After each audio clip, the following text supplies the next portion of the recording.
All right, getting everything started and testing out the audio before Mark gets me set up for Cafe Enigma. I'm getting everything set up, seeing how it works. It's working out. All right, getting everything started and testing out the audio before Mark gets me set up for Cafe Enigma. Sounds good on Kick and on YouTube.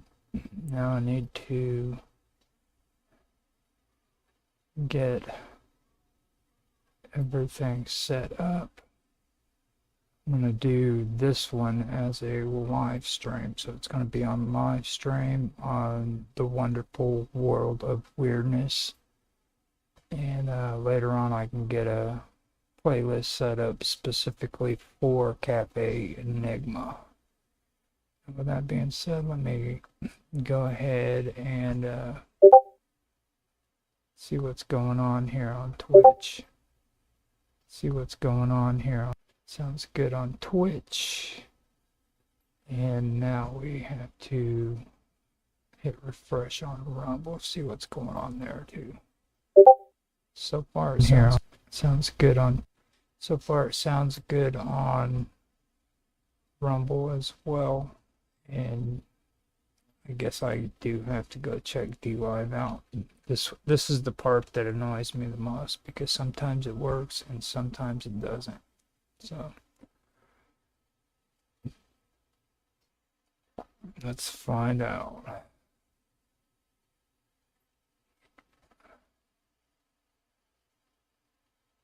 So far so good. Let's see what's going on there too. Oh, we got another spammer on DLive giving me the same spill they give me on Rumble. Notice how much effort you're putting into your live streams. Blah, blah, blah. Okay, so we have everything set up, and once everything is good to go, I will have everything set up and looking good. So let me go ahead and turn off this window sharing for you guys. And when the show starts, I don't even know why I did that Siberian Fireball. That's not until next week. Talk about a spoiler. I apologize about that. Old Roger and his ignoramus. New beginnings, actually. I can go ahead and just change that to new beginning.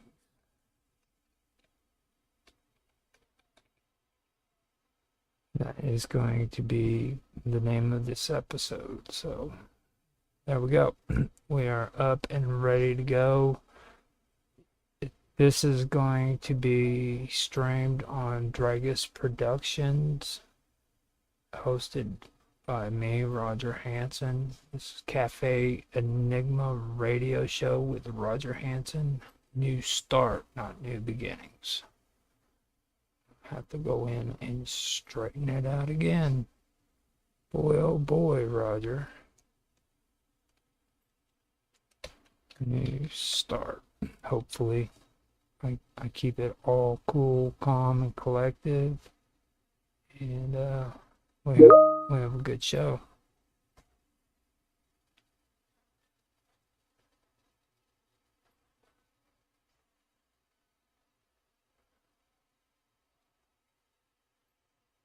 So yeah, looks good.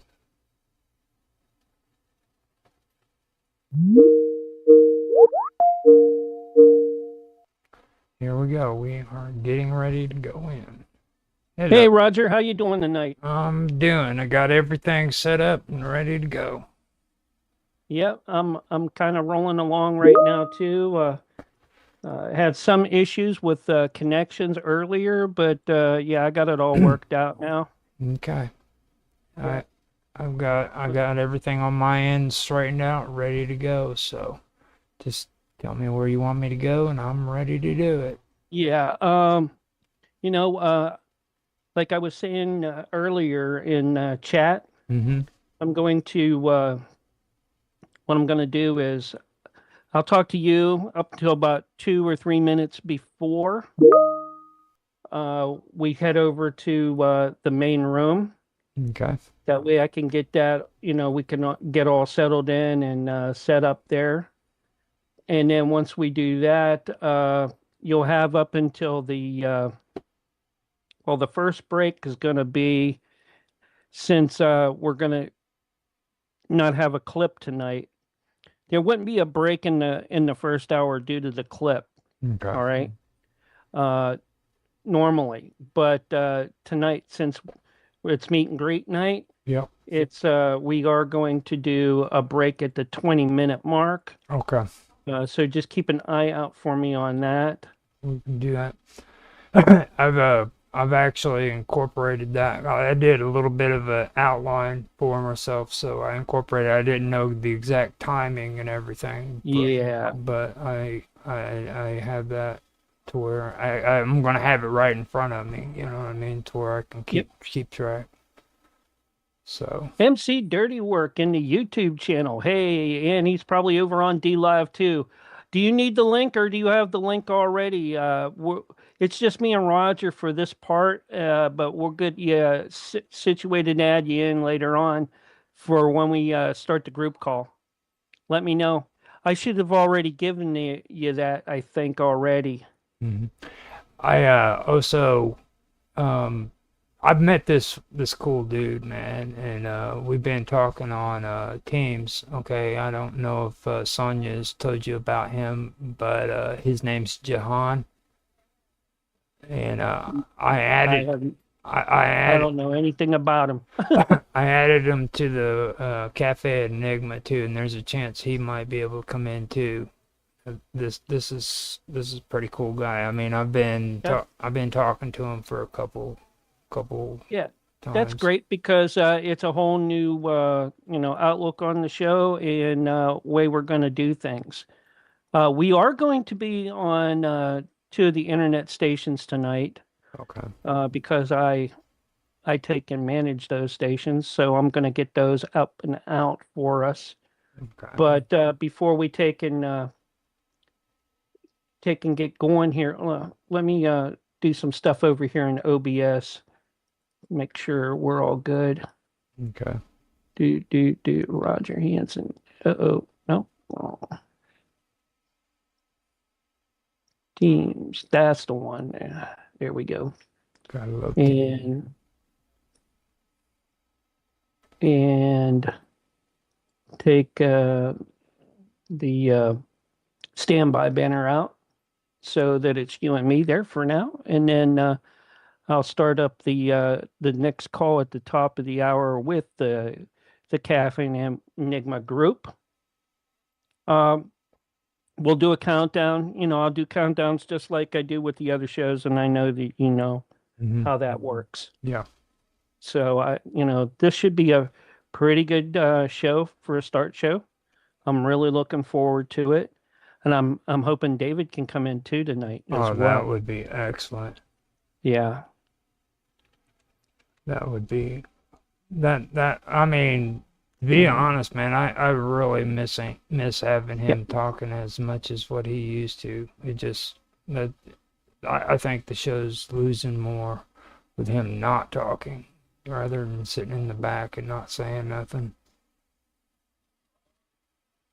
You know, just my personal take on it. I love having conversations with Dave.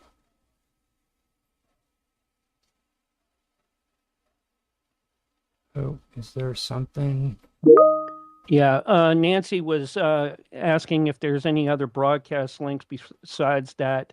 Oh, and yeah, we will go out on since it's the only there's only two stations that I manage. Uh, Pyramid One, what is it? Studio B and Studio C Hmm. is where it will go out to audio wise for the internet radio broadcast. But looks like Sonya made it in too, and Yeah. Jahan. Jahan. Yes. Okay, that's good. Um, we'll get that all settled um, and worked out. I have your breaks. Your first break will be roughly about 5 minutes long. Okay. So it'd probably be good, you know, to kind of, you know, talk about where you want to go with the group. You Yeah. know, Now if I wanted right to. off the bat, Yeah. and then introduce them when we come back from the break. Now on the introductions, whenever we were doing going to do the introductions, I was hoping to maybe get into like reminiscing, you know what I mean? And then after we've gotten through all that, do like a dedication with I keep saying JD, To right?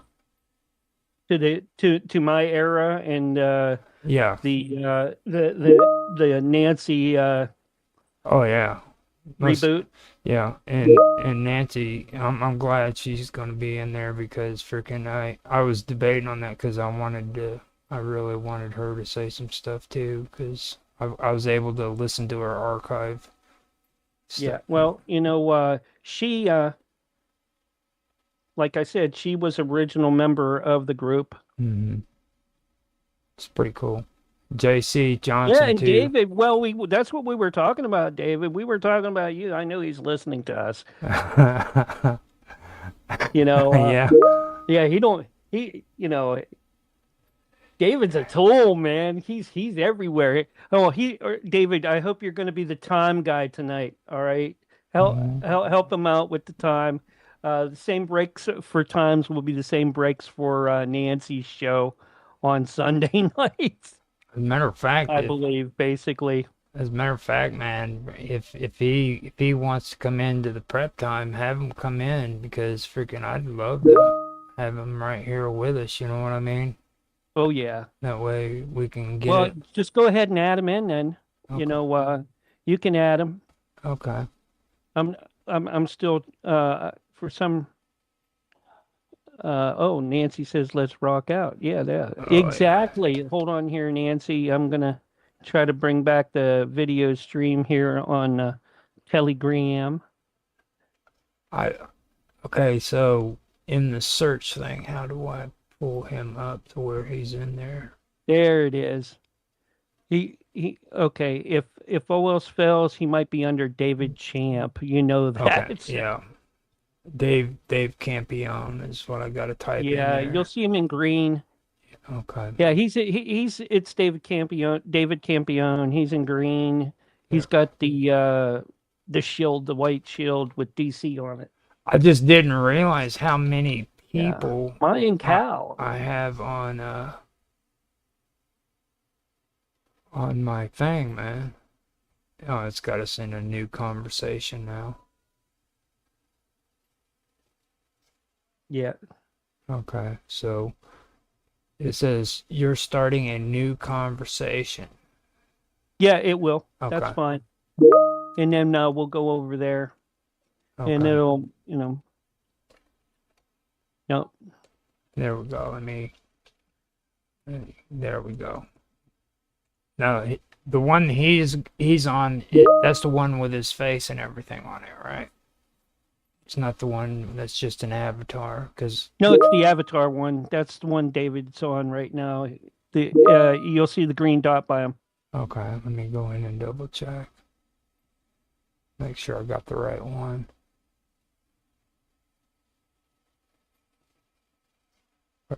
Oh, DC. Oh, See it? yeah, the one with just DC. I gotta add them to it. That's messed up. All these avatars. Okay. Yeah. Well, that's how it goes.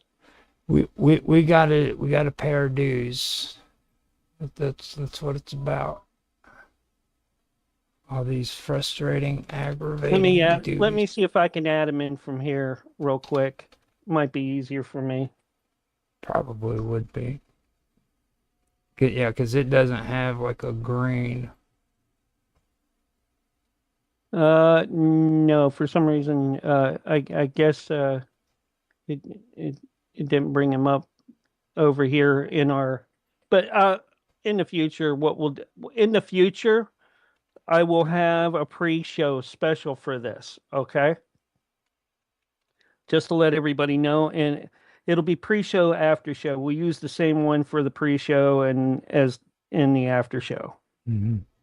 All right, because by the time we get back over here, everything will be, all cleared out anyways. Roger, if you want, you can use your camera. That's fine.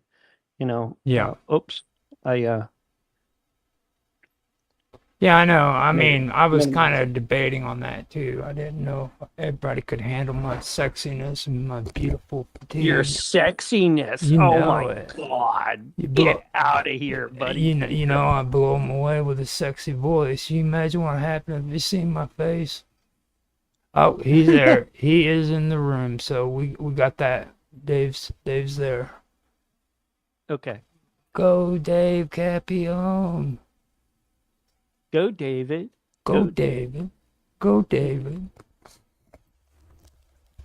David's a pro in this. You know that, right? I see. I'm happy with that because now I can actually talk to him more. I'm sick of not being able to talk to Dave, man. So you No, I get I keep getting this David Campione OTO, and that when I try to bring him up, I don't know, but well, he's in the group now. I'm gonna tag you. That way you know where we're at. well, we're gonna get it all started up here pretty soon, anyways. Okay. Okay, now let's just go over format a little bit. Okay. Okay, uh, we need to, you need to take and do your break at the 25-minute mark. 25-minute mark. Okay. Yeah. And then you can do it a little bit before or a little bit after. Try not to do it more than a minute. All right. Okay. Because it messes the stations up later for their timing. And or they won't, when we do start getting numbers all over and they start scouting the show again, Mm-hmm. I mean, for terrestrial side, they'll want us to be, right on point with those break times. Okay. Every time that you don't make your break time, oh, that's a strike against you. Okay. All right. It's it's not as bad as a language strike. All right. With the cursing and swearing, Mm-hmm. but it is a strike against you as far as how they look at the ability to pick you up normally as a regular show, you know even if it's kind of for a filler for them All right. in some respects. But either way, this is a good time, and hopefully we'll get 5, 6 months down the road, we'll get some you know intel about hey, no, we like the show, uh, you've been picked up. That's you cool. know what is it, AM or FM? And then I'll just get that. I won't get any call numbers or letters or anything like that, or what the station's names are. I don't want to know those because it's like anything else. Oh, you mentioned my station first, that station first, and we're in competition, blah blah blah. Yeah. Well, we have the X amount of numbers and they don't, or the other way around. I'm like, yeah, right. Well, anyways, it the whole thing about this is just getting the show out, Yeah. and as much and as far as possible. That's always been what's going on. Ox5 in the kick chat. Appreciate you, buddy. Um, Roger, if anybody is out there that is a moderator, please give shouts so that I can take and pin them up. Okay. or acknowledge them. But when we're on air, we can't do that because stations get a little, as far as like the other platforms and that go, they get a little upset. We're mentioning someone over another. It's kind of like the radio station pissing Yeah. contest. Don't do no shout outs then, Yeah. but So, during the well, show. we can do shout outs on our break time, and that's a good thing. I like that. Hey, am I coming in too loud or? No, you're coming in fine on mine, but I'm wearing these headphones, so my audio isn't necessarily Oh, the you sound really good. I oh, mean, okay. that that's good. Now I do have a camera available. I turn the light on. I was debating on if I wanted to do it. Because I mean I could do it to where if anybody wants to see my beautiful, sexy face, they have to come and see it at Cafe Enigma. That's right. Sonya says Roger is sexy. She knows it. She knows it. Oh, She she told knows. she told me that the last time when she was really drunk. She goes, Roger, you're so When she was sexy. drunk. Well, Yeah, see that's the key. drunk Do chicks we love believe? me, Do we dude. always believe people that are? Dude, I don't know what it is. Drunk chicks love me. I don't know what the deal is. Like they, You know what? And you ever heard that song? She said. yeah, And exactly. you know what it was? What I woke up was in line next to me inside of my bed. And you know what she said? What she said? I'm getting to that. What did she say? She said, "Ooh, ee, ooh." That's a great Cramps tune. I'll put that in sometime. But your breaks are going to be pretty cool, and I'm sure you're going to like them. And yeah, Yeah, I did put the for nah, the midway break mm-hmm. the Enterprise song in Okay. Faith of the Heart. Yeah. Because that's a blast from the past. Well, I know that. I mean, every time I was listening to those archive ones, man, I was like, wow, dude. Like, you put them in a lot of them. So, yeah, Yeah. that's big. Now, Mark or Dave wants to know what the breaks are for the show. I told him the 20. It's going to be 20, 20. 5 till, Okay. and then 40-minute mark. And 25 then, till, and then the 40-minute mark. right. And then when we come back at the 45-minute mark, all we have to do is kind of wrap up, do it real quick, and then make sure you get everybody's information out. And we have to end by 5 till. Okay? Because there's a buffer file for the end of the show, and Okay. that goes out on the air too. Okay. Okay? So this is going to be a So, 1 hour show? no, it's a 2-hour show. Okay. Okay. All right? Okay. So we're going to have 25 minutes in the second hour as well. And then, No, no, no. oh, You'll okay.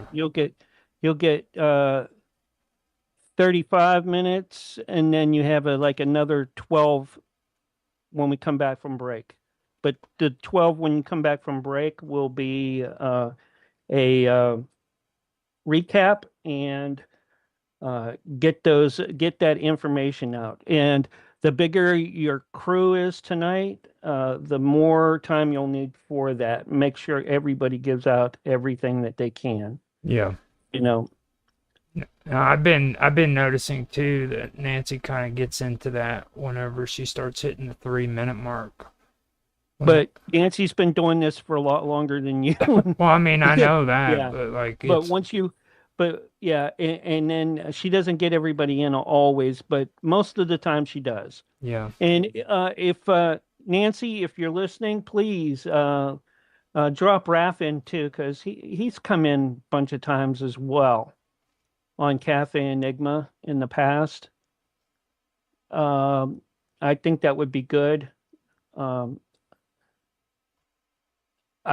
man, if let me know when you when you want to do Crystal Skulls, and I'll get Joshua Shapiro in. oh, that'd be cool. Yeah, Okay. yeah. that'd be real cool. Now the only thing that I have a problem with when it comes to the crystal skulls is they scare me. Well, you can tell him that, and he can tell you why, and Well, I mean you know, they look at me funny. They say he look at you funny. they say really really strange things to me that I just I need to stop that. I gotta be professional tonight. I'm Yeah, sorry. you better start. Yeah, you bet. Yeah. What Sorry. happened? What happened to your camera and your picture? Well, the There it is. There we go. am I popping up? Are you? Now you are. You before you were like didn't have like any kind of picture up there at all, and then it said, you know, now your picture's back. Okay, good, good.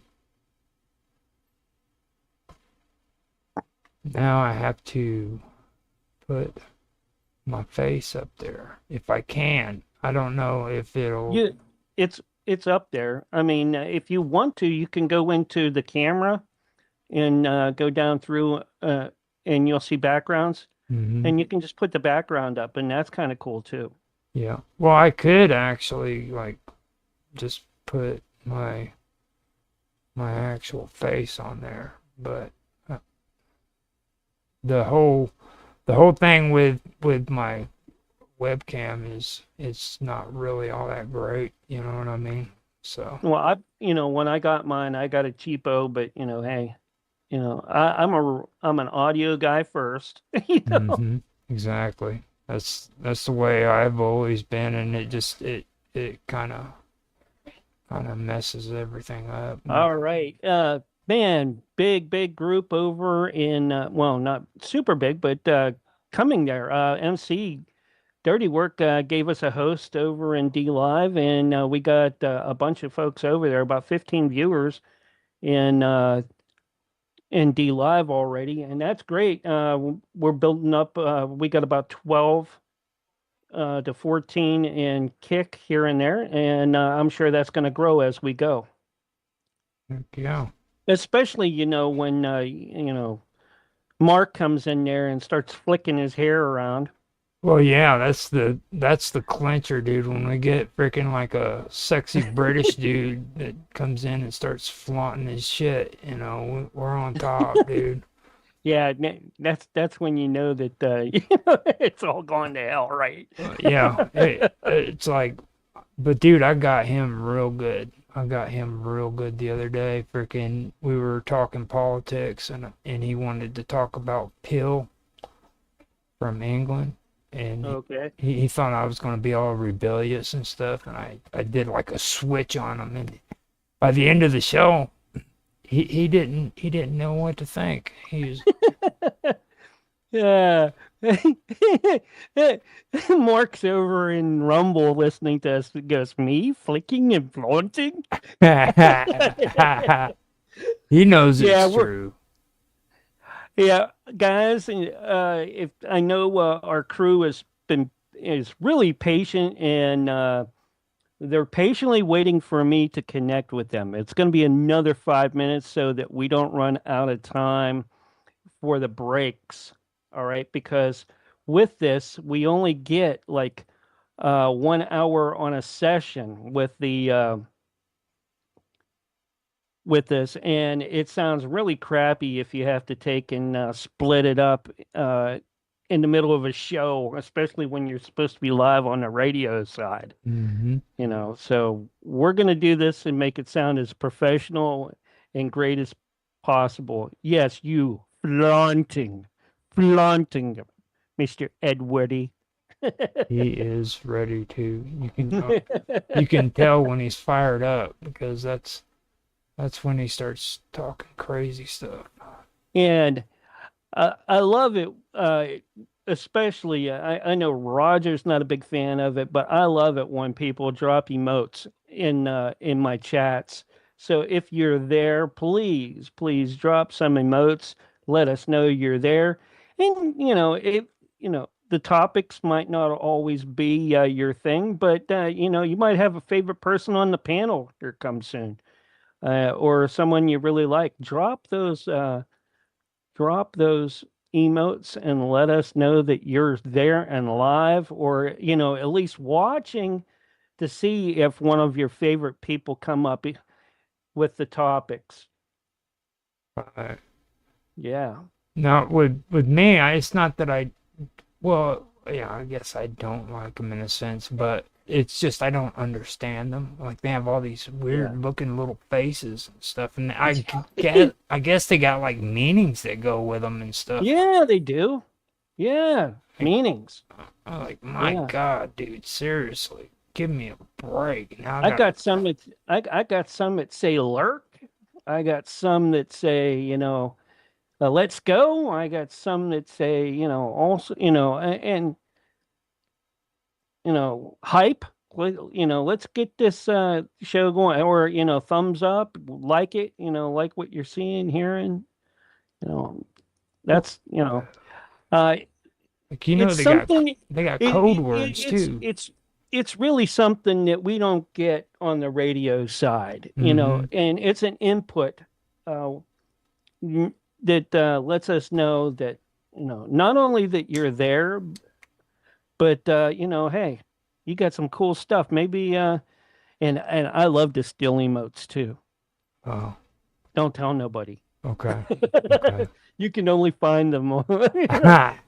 when I spam them on everybody else's uh,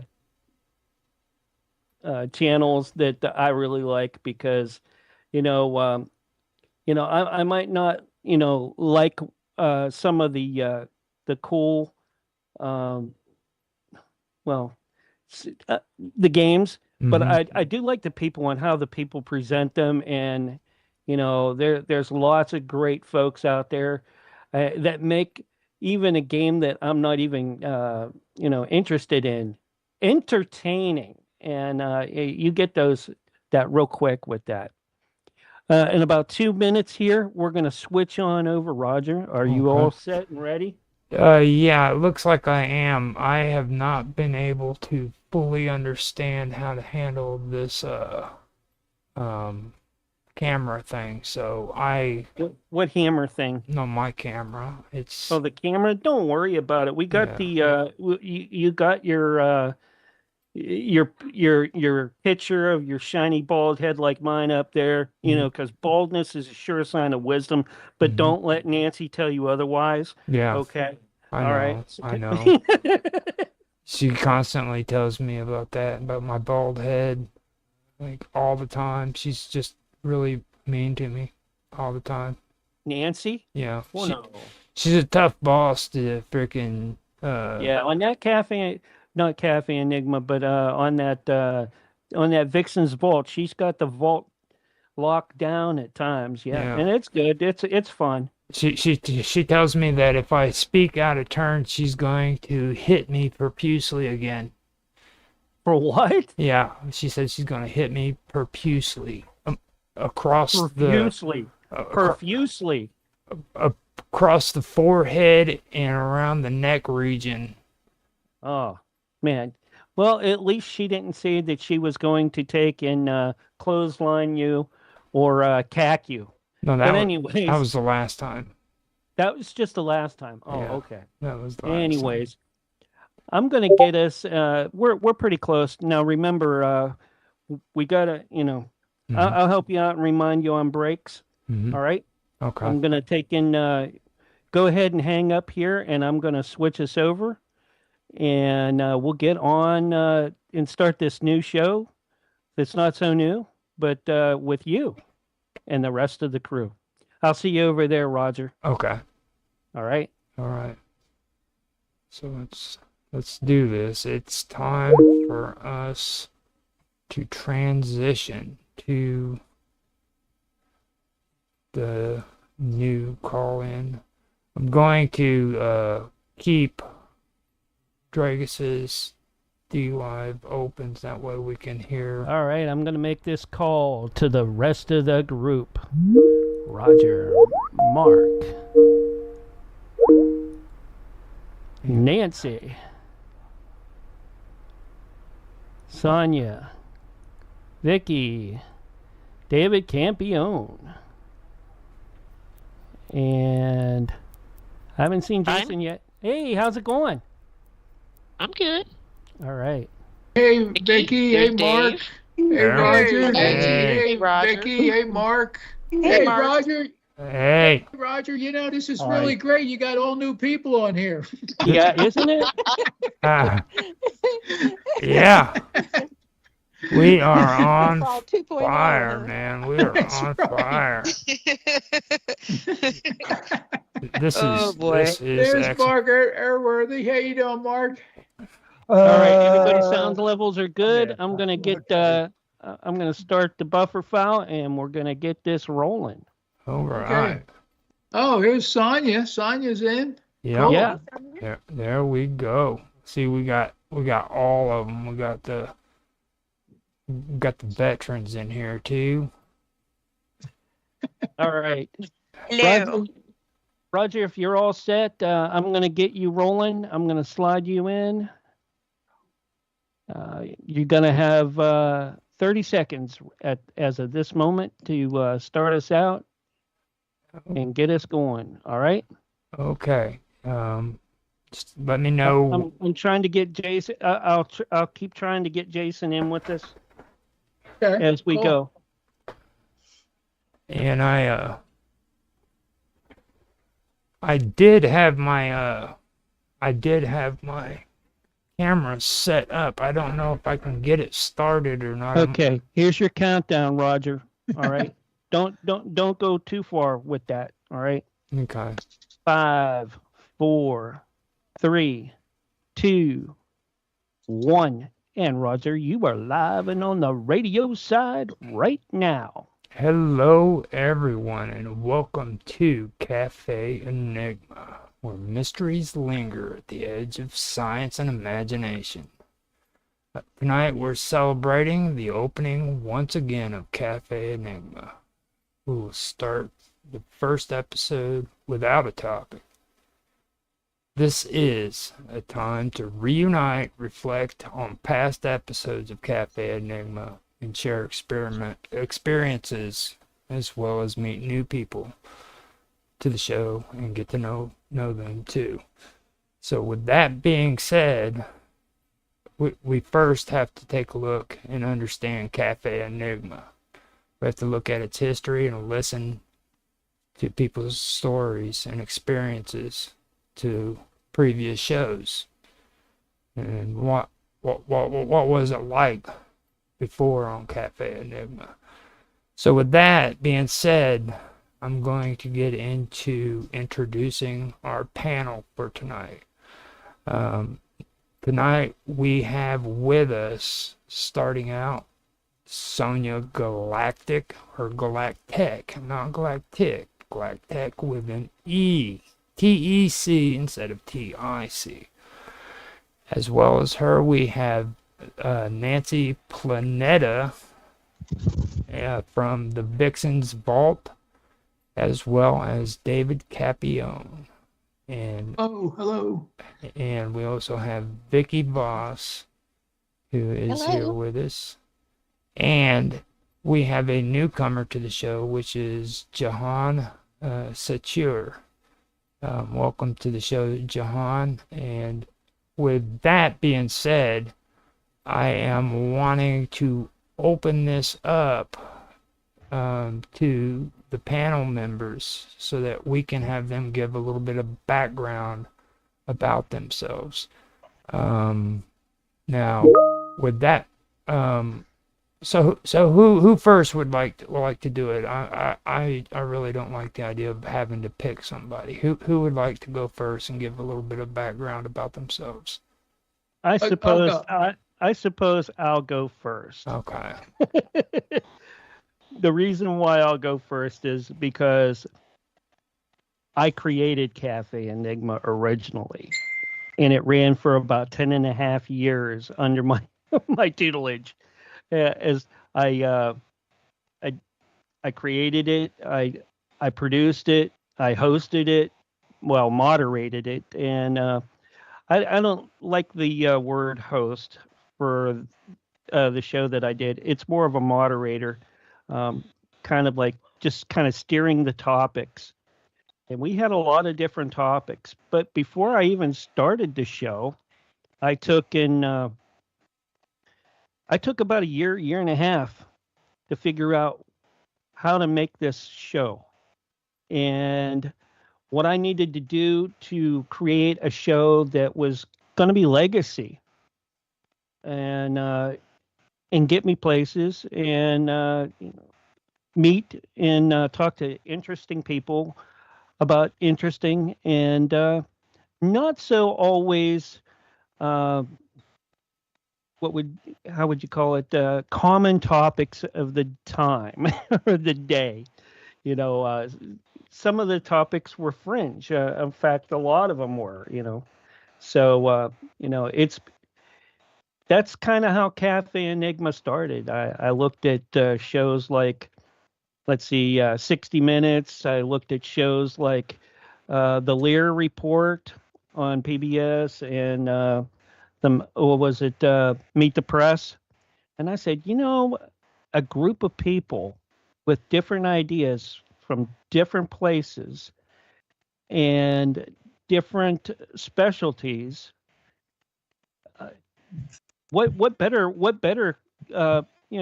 kind of show could you put them in than to introduce them to a topic and then kind of like, what do you guys think of this? And then some people were familiar with the topics, others weren't, but everybody has something to say about the topic, whether they wanted to or not. They could, some of them were like, yeah, I don't want to touch that with a 10-foot pole, or oh yeah, that topic was great. I know all about this, that. I know some scientists or this, that, and the other, connected with it. And thankfully, when I got connected, I had been working with Nancy Planetta, who was a core member of the original show. And Nancy brought me a lot of folks from her group that we had in on that show as well. People like Peter Robbins to Scotty Roberts was on it many times. And she could probably tell you, so many more people that have been on the show, and the topics that we talked about, because, 10 and a half years was a long time for a radio show to go on. And, towards the end, I started getting a little burnout, and I started looking at trying to find people who would fill my shoes, yet, for speaking, because I wanted to get a little bit of, I loved the show and I wanted to take and keep going, but I just didn't have it in me to do the topic and the, make the connections with the people anymore. I wanted to do more of the production work where I'm at right now. And I've been doing, production and engineering and syndication and all that for a lot longer than I've done all the other shows and things with those shows. But that's the part that I love the most. And that's why I continue to do all this. And now, I've kind of recruited and we found, I had some promising people, but I'm a stickler when it comes to format, and Nancy will tell you that too. It's like, because Yep. format with radio is everything. And if you can keep to that format and it's solid, you'll have a show for a long time that people will come into. And even if they don't listen to you for like a month or 2 or 3, they can always come back and be like, oh yeah, that was a great show. How did I miss that? And then they'll start going through the archives and catching back up. And that's really what it's about. I'm going to turn the rest of it over to Nancy because I know she wanted to probably pop in here real quick too. Oh yeah. You're killing me, Mark. You're killing me. I love you too. Okay. I mean, I love all my hosts. I platonically, I really do. All my hosts, no matter what show that we've ever done, are like my super closest friends in the world. We might not always see eye to eye, but it's like the shows that we do. We always connect in the end, and we move on, and we help each other, and that's what kind of, I guess, what Roger wants us to do tonight. Make the next step and get this going again. Bring the dream back Well, to I think life. in essence, Sorry. well, in essence, I think it is that, I mean, it's a family. You built a network of family. And that is not easy to do, especially not in entertainment. It is not easy. There's always egos involved. There's always intelligence involved. There's politics involved. Personal issues get involved. It's very hard to find a circle that you don't lose pieces and it doesn't get malformed. And that's kind of what happened with Dragus Productions. Mark was able to form a circle that has stayed pretty well gelled. I mean, it's pretty gelled. I know David has been with us forever. Roger, you've been with us for a while. It's just phenomenal. I can name multiple hosts that are still working with Mark that started out years and years and years ago. And that is a tribute to you, Mark. I mean, you've done a good job trying to keep everybody together. And you have a lot of conflicting personalities, which is never simple, and a lot of very, very intelligent people, which makes it even harder because we tend to be very monovisioned. But that being said, I had the honor of hosting Cafe Enigma for several years. Mark had asked me to take it on when I was getting ready to jump back into radio. I had taken a sabbatical from radio during the COVID time span, mainly because things were just too erratic, and very honestly, it was just too inflammatory. People were angry. Keeping to a subject matter that went onto the fringe could get you fried or get you cooked or get you in trouble. So it was just, I needed the break. I took the break, and what brought me back was Mark, because he wanted to actually revive Cafe Enigma. Now, the fun part is that when we revived it,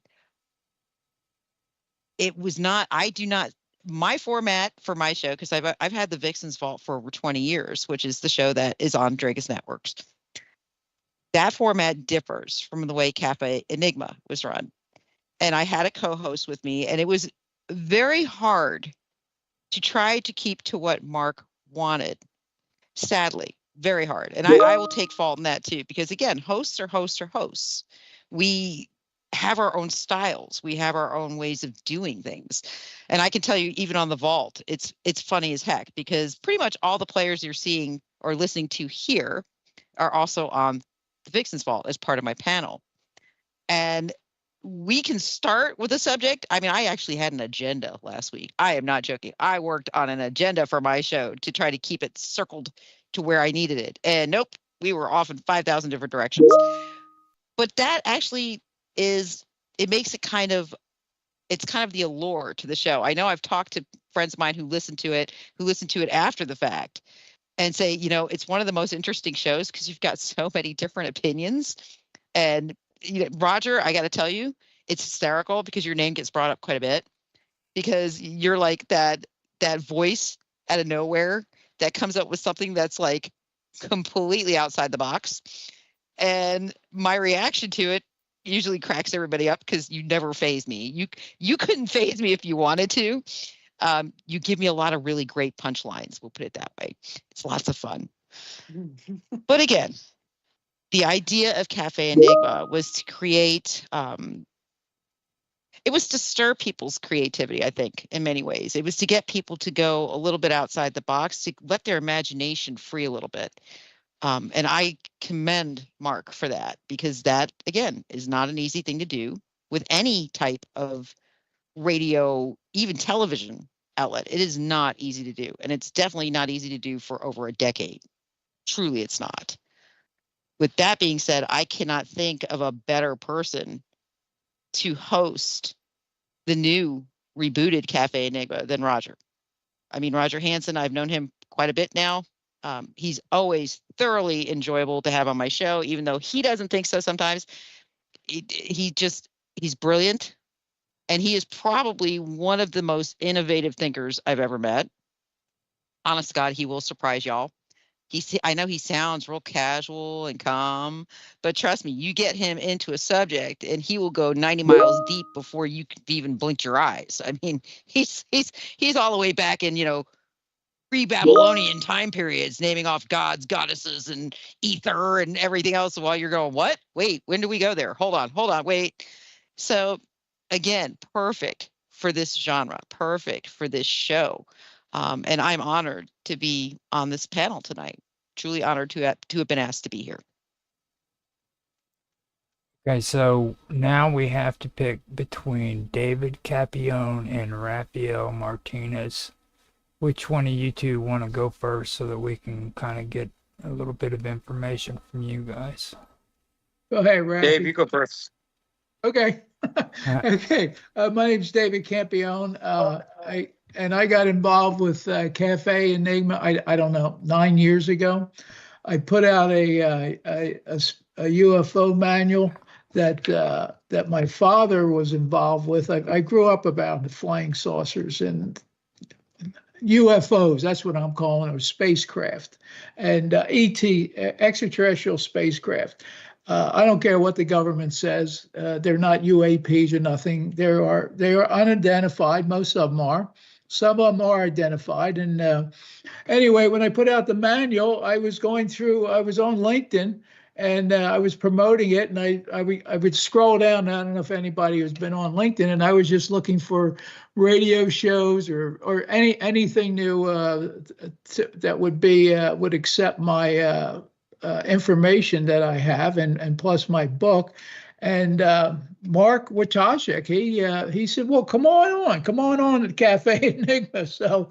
So I've been hanging in there for 9 years, and or at least 9 years. I don't even know how many years it's been, and I have quite a bit of experience with flying saucers, and because my dad was a researcher, and I've seen 13 of them in my lifetime, actually 14 now. Yeah, because I believe I've met two ETs, human beings, none of this Hollywood crap, which the CIA funds, and they don't want anybody to contact the ETs.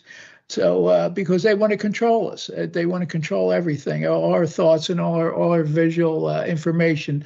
And but my dad, I started learning. He took a show on the road back in New Jersey. In the late 60s, 70s, and then in the 80s. But he lost his eyesight. He was a factory worker at E.J. Budd Company. He used to cut sheet metal for the stainless steel trains, and some of them I guess are still running from back in the 50s and 60s. They're still on the tracks, and he just liked the machine, the metal. He was a metal worker. Anyway, he had an industrial accident where he cut part of his thumb off, and as he was laying there in the operating room within this huge factory, the operating lamp dropped down on him, hit him in the head, and it took 7 years for him to lose his eyesight. He lost 90% of it. So I used to drive him to he was able to do his lectures, and I would take him to his lectures, and he would give the lectures. I'd run the slide projector. Some of you may not know, there were color slides, and there were projectors where you would project on a little screen with lenticular lines. And anyway, I picked up a lot of his information over the years, and then when he passed on, I decided I was going to make a video, and which was a VHS. I don't know how many people are listening that know what a VHS is, but I think this panel knows. And I sent it. I had a friend of mine in the Edit Center in West Palm Beach. And he put it together for me, and all I did was the dialogue, and he incorporated everything. And then I sent the I sent the VHS tape off to a Las Vegas UFO convention in 1992. And it was 59 minutes, the whole documentary. And it was part of this, well, it was mostly all about the slide presentation. And I won the award for the best documentary in the world at that time in 92. And I got a little EBE award, Extraterrestrial Biological Entity Award, which is the weirdo award. But I still love it. I still have it. And I still see, I haven't seen anything lately other than when I was photographing the rocket ships that go up off of Cape Canaveral.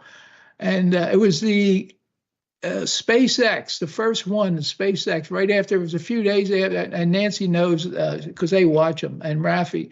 And it was a couple of days after the Artemis went up. It was in January, about a year and a half ago.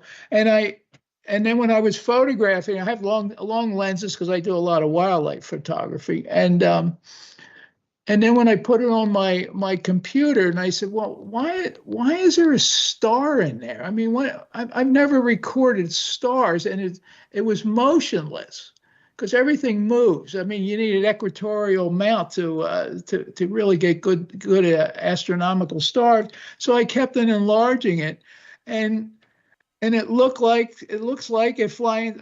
There's a saucer sitting there. Well, there's a craft with headlights sitting up in this, watching this rocket ship go off. And I had talked to somebody about it, and they said, yeah, well, Elon was probably up on it when he was probably on the craft watching it. So that's my expertise, and I've been around this for even doing work for the CIA in the early 70s. So that's somewhat about my background, and I have a pretty good knowledge of the real ETs, not the stuff that you see in the movies and on TV and X-Files and everything, which I like. I like the X-Files. So that's all for right now, and I'll pass it along to Rafi. Now before Hi, hold on, Rafi. Before we get to go, I believe we're coming up close on the first commercial break. So. Oh yeah, I didn't even. You got about 2 more minutes. Keep going, but make it quick, Raph. No problem. So basically, I got involved into podcasting with Nancy, but I had a different reason. I was just waking up to what's happening and the conspiracies, and I started digging, and once I started pulling that thread, I just couldn't stop. And so here we are. I think our first air time together was 10 years ago at least. But it's been a hell of a ride. I've learned a lot, and it's just I don't think we're close to done with learning everything we need to learn. Well, we have less than 2 minutes now before we have to go to our break. Now, what I want to do, because it was towards the end where, Raph, you were talking, so I want to take a quick break, and when we come back, I'd like to hear a little bit more from you, because we've had a really good conversation here, and I want to continue it. You okay with that? Absolutely. Okay. So I hope everybody has enjoyed what we've been discussing, and we will be back, and everybody on this panel will have a chance to tell their story. So with that, I'm going to take us out to a break, and we'll be right back. Little early, but it works. Okay. That'll work out over time. I wasn't. I thought it was. I thought it was 2-4 when I looked down. I'm running bifocals because I can't even see these things. I can't even see down there in my corner. Somebody said, "Oh, it kind of got me worried." No, don't worry if you see me raise my hand. Well, The you only said time I raise my hand is like we need to cut time. You know? no during breaks you guys can talk. Jahan, if you want to, you can Sweet. unmute and say whatever you want. Have you been on yet, Sonia? No. Okay, so yeah, and like I said, what I want to do is I want to be able to get everybody to just basically open up and let everybody know a little bit about themselves. Because, like Mark said, this is a get together. This is I like to call it a mixer. We're having a mixer. I'm trying to be. Do we want to tell them what I used to do or no? Yeah, go for it. Go for it. I don't really have to. You don't have to, but you can. It's Yeah, it's what you want. I mean, if they're listening to this to the network, they probably already know. Mm-hmm. Most definitely. There's Now, nothing wrong because you may have new listeners out there, Rafi. That's a possibility. Yeah, Mhm. yeah, That's what- yeah, and new platforms since the very first show. No, Because the reboot was not like how Roger's going to take it in the original format. He's going to do the clips from the In Search Of, like I did, or he's going to take and do Cosmos clips or other types of clips and send them in to me to be played over. Gotcha. And we're gonna, it's not going to be a crazy wild ride like the last one. Reboot. The reboot. The reboot. The new Dave, keep me on. yes Dave, yes look ma'am. in the chat. I dropped a video in the chat of something I I see it. saw last week. I could not explain that, dude. I sat out there for like 5 minutes and it didn't go anywhere. All I And see then it is just black. disappeared. I just see No, black. you see the bright light that's like, okay, Oh, in the yeah, here background it you can see like a comes. street light. Yeah, it just yeah. it didn't go anywhere. It just stayed in the one position. I'm like, Yeah. what the hell? You can hear me. I'm like, what is that? I muted it I almost because the thought noise was coming out. Yeah, there was too noisy. Yeah. Wow. Well, you don't know. Anything I see at night, unless you got a light on it, we have no idea. It could be a craft. You don't know. You have no idea. Well, I kept trying to think because the planes, the planes always have the red and green blinkers. So they're Oh, yeah, and even exactly. helicopters have got their blinkers. This did not. And it didn't move. Like I sat there for a full minute video and it did not move. I'm like, what is that? I mean, I'm thinking maybe it's a Japanese lantern. I'm like, that's really bright white for a Japanese lantern, but it just was not moving. Well, next time you see anything like that, mentally project. Are you a friendly ET visitors or flying saucers or something? And they, and that's how you get contacted. That's okay. Now you're flipping me out because earlier that night I had done Stephen Greer's CE5 meditation. Oh boy. Which is exactly, yeah, that's exactly for that purpose. Yeah. All So right.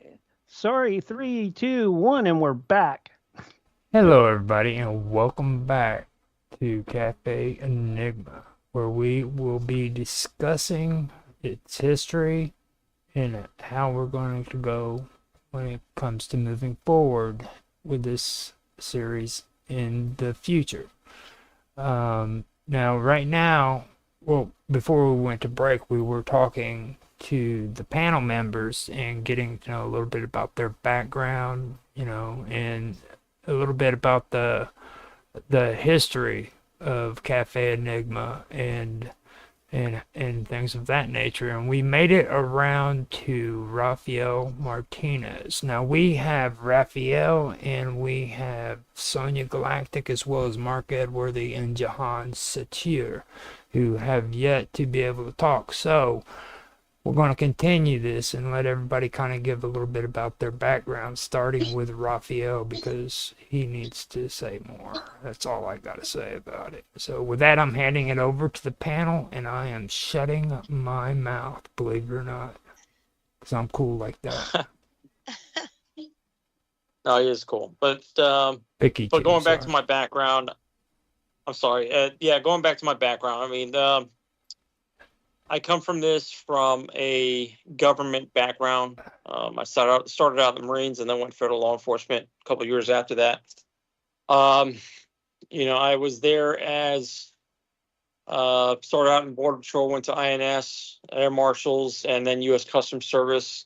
And I was there in the agency. I was in the U.S. Customs Service as a special agent as we transitioned into or got reorganized into DHS and became ICE. I watched how the character of government changed overnight, and it wasn't a good thing. I mean, even we all sat around and we all saw the historical parallels of 9/11 was our Reichstag and DHS was going to be our new Gestapo.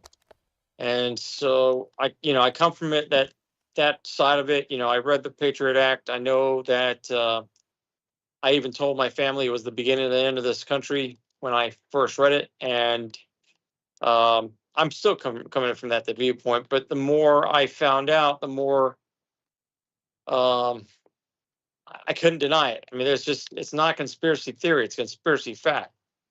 And I think it was a hard transition for me because I came up thinking that my government was the force for good in the world, and what little did I know that they are at the center of some of the most heinous events around the world. And a lot of times when you think they're fighting some enemy, it's actually controlled opposition. Yeah, they're working the Hegelian dialectic, problem, reaction, solution. And I think I can give a million examples of it, but what got me started down this road was actually 9/11. So from there, I mean, there's a lot more rabbit holes that these guys go down that I can't go down yet because unless I got solid evidence I can take to court, I can't wrap my head around it.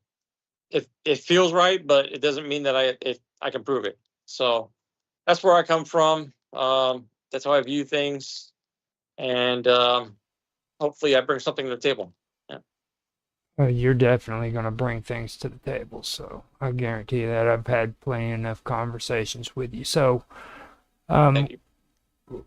Vicky Voss is the one I forgot to mention. I apologize about that, sweetheart. You are the most amazing female next to Nancy and Sonia, of course. To get all three Thank of you you. guys are amazing, and I apologize for that. So,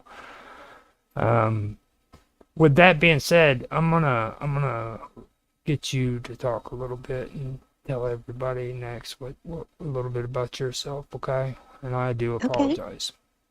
no problem.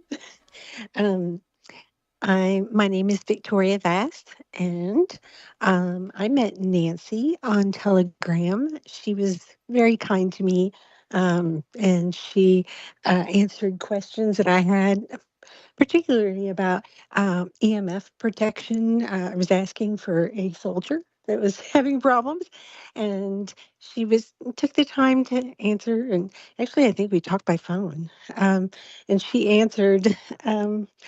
Where we could get these hats that have the aluminum, protect against the EMF. And he was just very kind to me.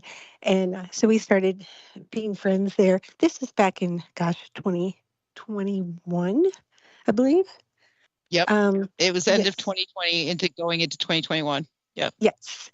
And so I just have so appreciated her and just her warmth and acceptance. I am a former nurse. I specialized, I guess, in health needs of women, which was labor and delivery, postpartum, antepartum, newborn nursery. And then I did some school nursing. And so I have that medical background when it came to looking at the job. And all things crazy there. And then also, my husband worked on the Casey Anthony trial back in 2011, which actually, came back up, or these some of the players and the trafficking and the different um, satanic ritual murders and satanic ritual abuse, these kind of things kind of all intermingled in there. My brother was the one that told me about, um, this, what was going on behind the scenes. And I listened to podcasts and I got educated, and then I got on the chats and met Nancy.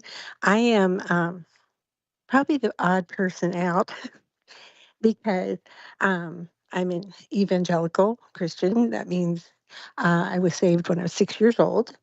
And what Nancy has been kind enough to let me, you know, um, kind of put that perspective in. And I That's will. not kindness, Vicky.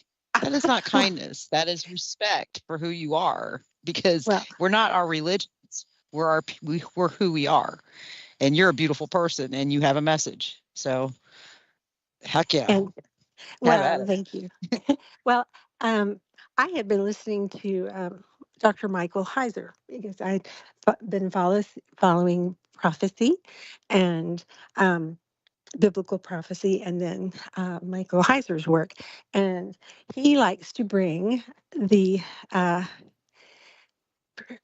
Deuteronomy 32 worldview, which goes back to what Roger, was talking about back in the Mesopotamian, those texts and the different gods and that kind of thing. Well, Michael Heiser brings that in, and he ties it into scripture that evangelicals read, because we can only read it from church traditions, which means we don't have that background of the between the Second Temple and first century Jewish person, and then the church, the apostles and church fathers there going forward.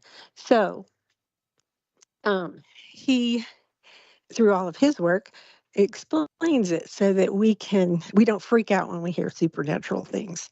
Um, the different topics like werewolves or vampires or witches, those things.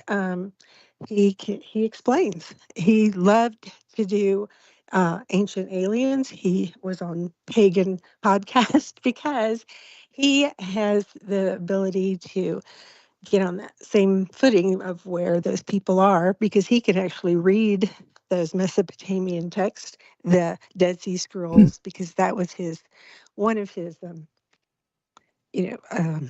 advanced degrees, is these ancient languages. He also worked at Lagos, which was the cuneiform.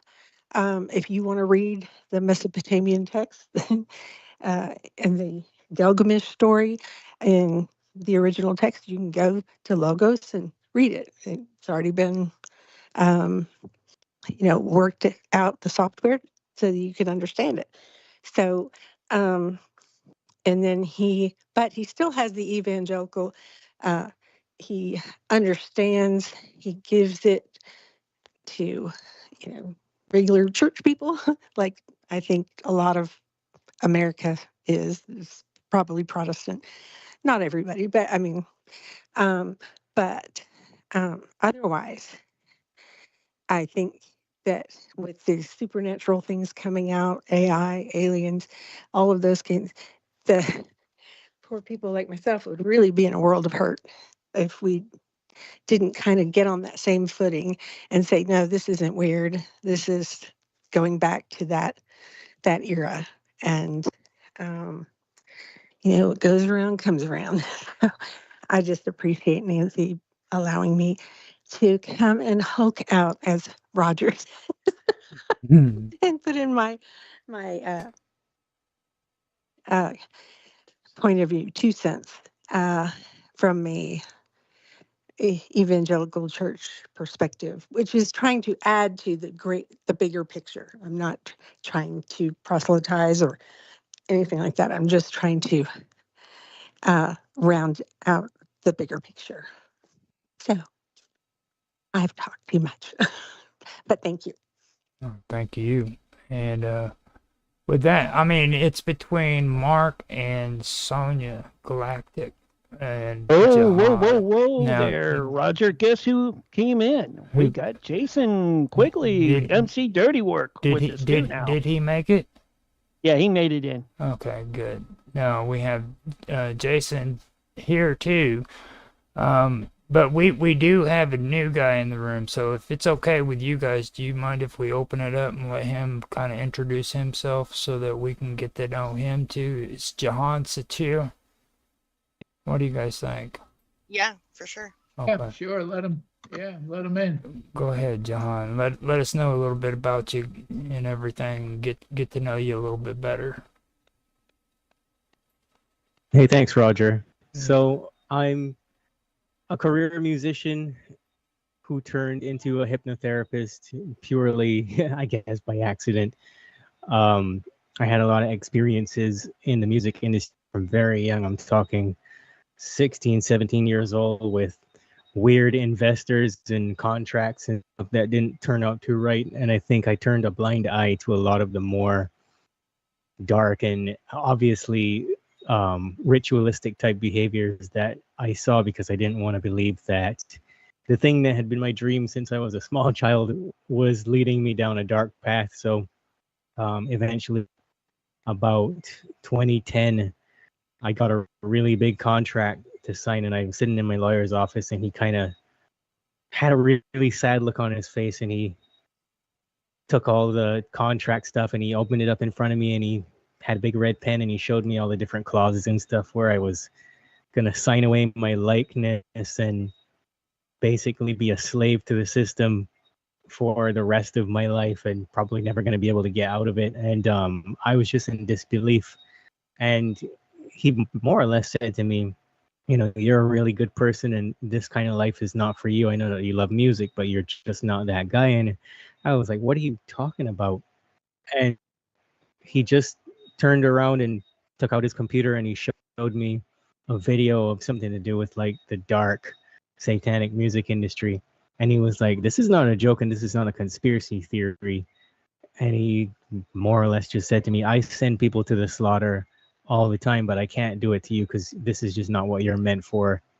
And that moment changed my life because I had to then figure out what my identity was because it had been tied to music and making people happy through music, which made me happy for a long time. And I had studied psychology at the University of West Indies. That's where I'm from, Barbados. And that just kind of came back to me as something else that I was interested in. So I went that conventional route for a while, and I realized that there was a lot of darkness going on within conventional psychology as well, where it's just all about pills and not about helping anybody. And then I got interested in hypnotherapy, and I just kind of realized that the subconscious mind, because that's all hypnotherapy is, it's nothing nefarious as a lot of people would like to think, or, you know, it's not going to let demons in or anything. It's just the study of the subconscious mind and what it is and how to access the deeper parts of a person. And that intrigued me. And so first I put it into practice on myself as I was studying, and, you know, it led me down the road of really unlocking a lot more of that conspiracy world, because I realized how much of what we thought was the real world was really just conspiracy facts, as I think it was Raphael that correctly said. And, you know, all of those eye-opening moments just made me into who I am now, and I'm just enjoying doing work, making differences where I can. And I also host the Boundless Authenticity podcast, where I have a very skeptical view of a lot of the stuff that's on the internet and spirituality. And we talk about conspiracy theories, and I speak with people who've really lived a lot of those moments and those darker realities, so we can have a realistic perspective on what's actually going on out there. But anyways, thanks again, Roger. I'll keep it short. And that's it. That was really great. So, let me see if I can get Jason, MC Dirty Work, to sound up. Are you in here, MC? He keeps dropping for some Oh, reason. on. So Okay. yeah. Cut it in. Now, I would usually say let Mark say something, but I really hate it when he talks, dude. So, I mean, he's just like this. Thanks. He's like this English guy that's always bragging about how great English is and how great their bread is and stuff. So, I'm just gonna ask Sonia if she wants to talk first. Sure, absolutely. I'm an artist basically. I do all kinds of art. Tattoos, kind of my money maker, I guess you could say. And then I do a T-shirt thing on the side, which is meant to help folks like expand their consciousness, because a lot of the concepts I have are, like find truth, things like that. That they're kind of different. And I kind of like that. That's what I felt like I should bring to the world.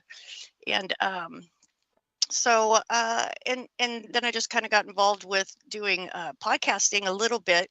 Hopefully I'll be doing my own show here pretty soon, but I've been on Nancy's show, which is Vixen's Vault, a few times, and with all these guys, really, and super fun. And I'm actually doing a little bit of co-hosting on Fridays with Jaffe Ryder, the pirate podcast show. And so that's really fun. I've been scheduling guests. So I'm kind of becoming, someone had said it was an agent, which I'm like, what? But as far as booking goes, getting people on different shows and things like that and scheduling and stuff. So that's been really fun. I really like that. And then I've done a little editing with Christian Latoureur, who's one of the Montauk survivors. He's apparently the actual Duncan Cameron, which is absolutely fascinating to me. And so here I am, because I love Roger. Roger invited me, and so did Mark. I love all you guys, of course, but so Roger invited me, and Mark insisted. He's very insistent that I come on. So here I am. So I'm happy to be here and share my perspective with all you guys. Yep. Mr. Edwoody. Okay, yeah. This leaves the man of the hour, Mr. Mark Edwoody. Thank you, Roger. What can I say? I joined Cafe near to its end. Oh, the previous show, near to its end. I think it was the beginning of last year, and it was ended in August, if I remember correctly. September. September, Because the vault launched in September. Roger actually invited me. Me and Roger have been doing various streams for some time prior to that. Being the only Brit on the show, I tend to approach various issues in a slightly different viewpoint. And I don't know, I tend to be a bit more skeptical, let's just say. Arguably a bit more pragmatic. And I know some of my opinions can annoy some people on here quite often, but we do have interesting discussions out of due to them. I don't know what to really say. My background's in my own background is in IT support and network administration. So a lot of technical background, so I tend to view a lot of these issues that are discussed, like I said, in a much more down to earth sort of context.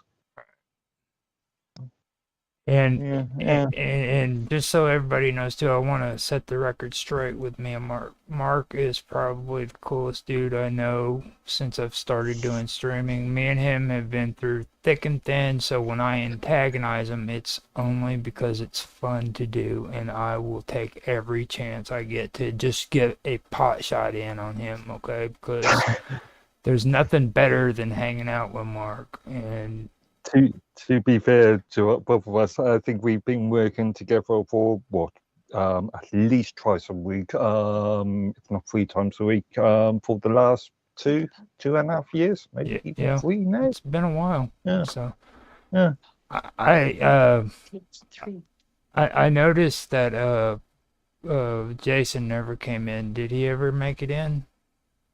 I'm going to get him in when we go to break. Okay. And I reset everything again. So maybe it was because the room was too full before. Okay. But I will, I will, and I told him, I said, we are going to get him in, for sure. And he is listening on D Live and over on YouTube as well. Thank you. Thank you so much. Appreciate all the folks out there that are tuned in, whether what platform they're on or where they're at. It doesn't matter. What matters is you're here with us. Right. And I also would like to say that none of this could be possible without Mark Watoshik, aka Dragus Production. He deserves the greatest respect. And to be honest with you, this is probably one of the biggest privileges I could have ever had, because I've been talking with him about wanting to get this started, and we've been talking about it for a while, and it's because of him starting this show that we're even able to do this. So I wanted to give him a shout out too, which, if you guys don't know, that's the guy who was just talking. So yeah. I was able to actually be able to pronounce his last name properly finally, and because of that, I wanted to say that, you know what I mean? Because I really do enjoy spending time with you, Mark, and you've inspired a lot of people, and hopefully you're aware of that, just so you know. So yeah,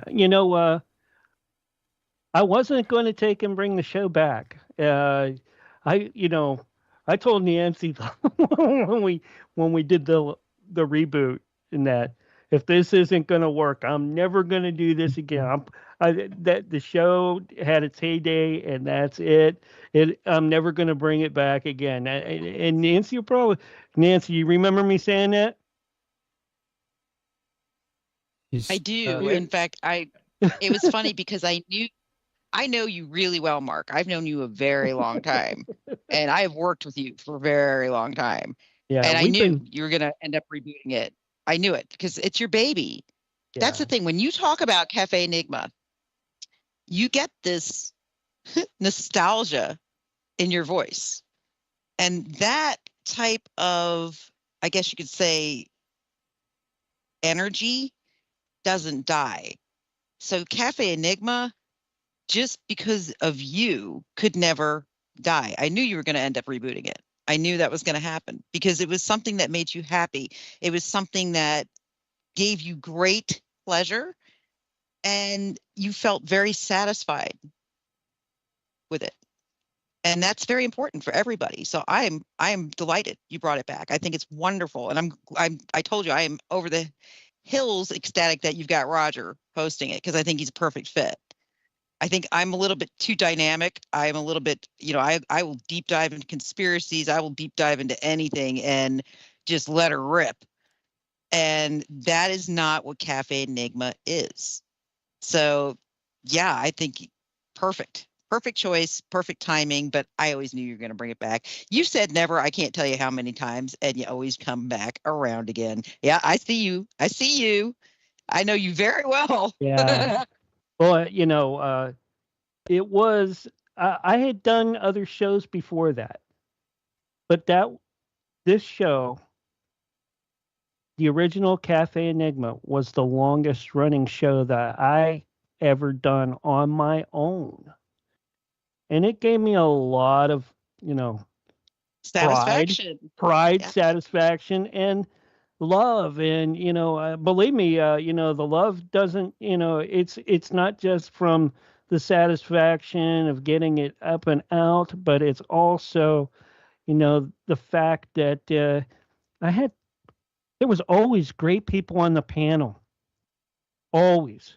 And there was only out of all those years, only one show that I ever did on my own from it that no one could make it. But Roger, you know, I'm so close, and we're so close to the break. I'm going to take us to break. Sounds good. We'll be right back in about 10 minutes, folks.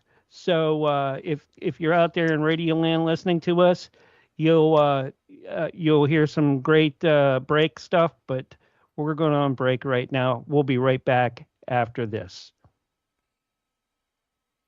Sorry, Roger, didn't mean to cut no, into that's that. great. I That's let great. you do that, but because I you know, know Dave was giving me the countdown. he had to watch out. Okay, MC. All right. I'm looking at my clock on my computer. That's what I go by. I think Nancy's a little slower than mine. Maybe I'm faster, but must be the altitude, Nancy. Mm-hmm. No, I was you know what? I was going based off of the 55 mark and looking at my phone. Yeah. Because my phone has the actual time, and you know, obviously you just subtract whatever time it is from 55. Yeah, right. So that's where minutes. But then I got the warning that said 14 minutes. I'm like, oh shit.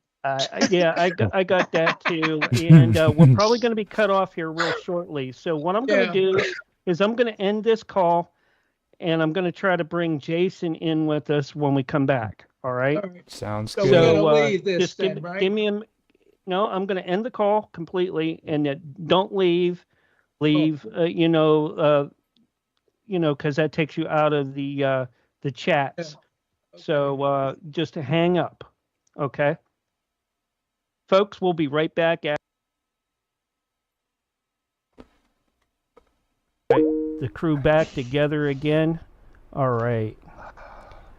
He said, "Don't leave." Right? I normally click out on that red phone up there. Esteemed panel back. It will end in once I 3 do. minutes anyway. Remember, 3 minutes. I'm fetching that link. Yeah. For, it will automatically that's why. close Ah, in 3 minutes, okay.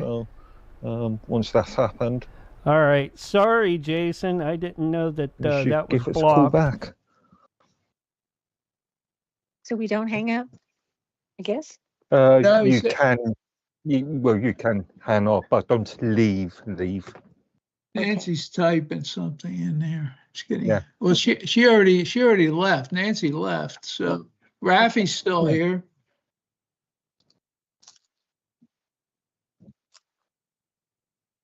Hang up. Mm-hmm. If you look at the clock up the top of Teams, it should end at 1 minute past after the hour. Yeah. I'm going to do this All right. too. Yeah, I'm gonna click off too and see what happens. All right. No. I'm here. Oh. I'm here. Oh. Yeah. Okay. Oh, here he is. He's down the bottom. Why was everybody still back in the group? Okay. Yeah, Nancy we left. will stay. Nancy left though. Don't. You can leave the call, but don't leave the group. And Vicky left also. Okay, Mark. hold on. Everybody hang up. Just hang up, Okay. and I'm going to call you right back. Okay.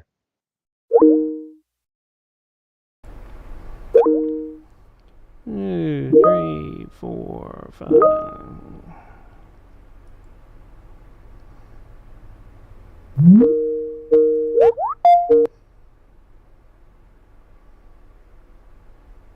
Hello. That's Raph. Coming in the room. Yeah, I'm here. Okay, Raph. Let me get the rest of the folks in here. I gotta try to get Jason in.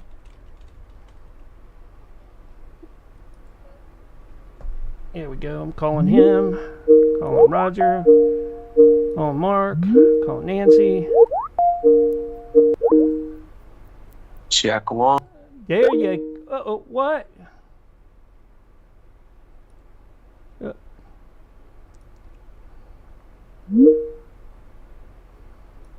Roger, are you there?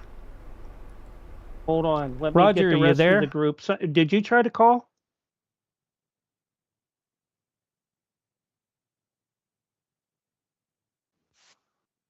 All right. I did have Jason in there.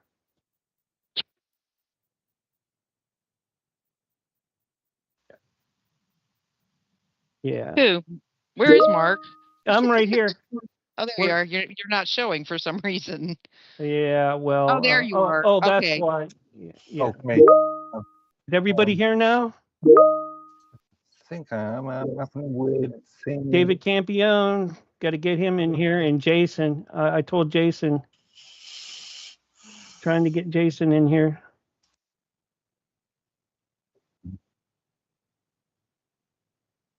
Oh, I've been trying to call on him too.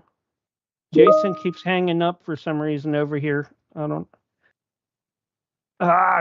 No, I didn't. Yeah, and Jahir, Jahan, yeah. Trying to get everybody back, but you know. Hold on. I'm talking to Jason now, asking if he hung up on the original call. Yeah, he's got to hang up, and then I can. It's same with David.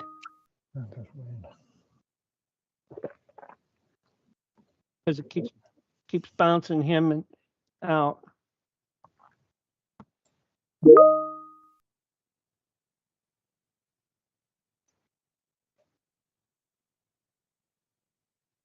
I've got a weird thing going on with a small pop-up. It's calling not Jason allowed. right now. And I don't know why David's not coming in.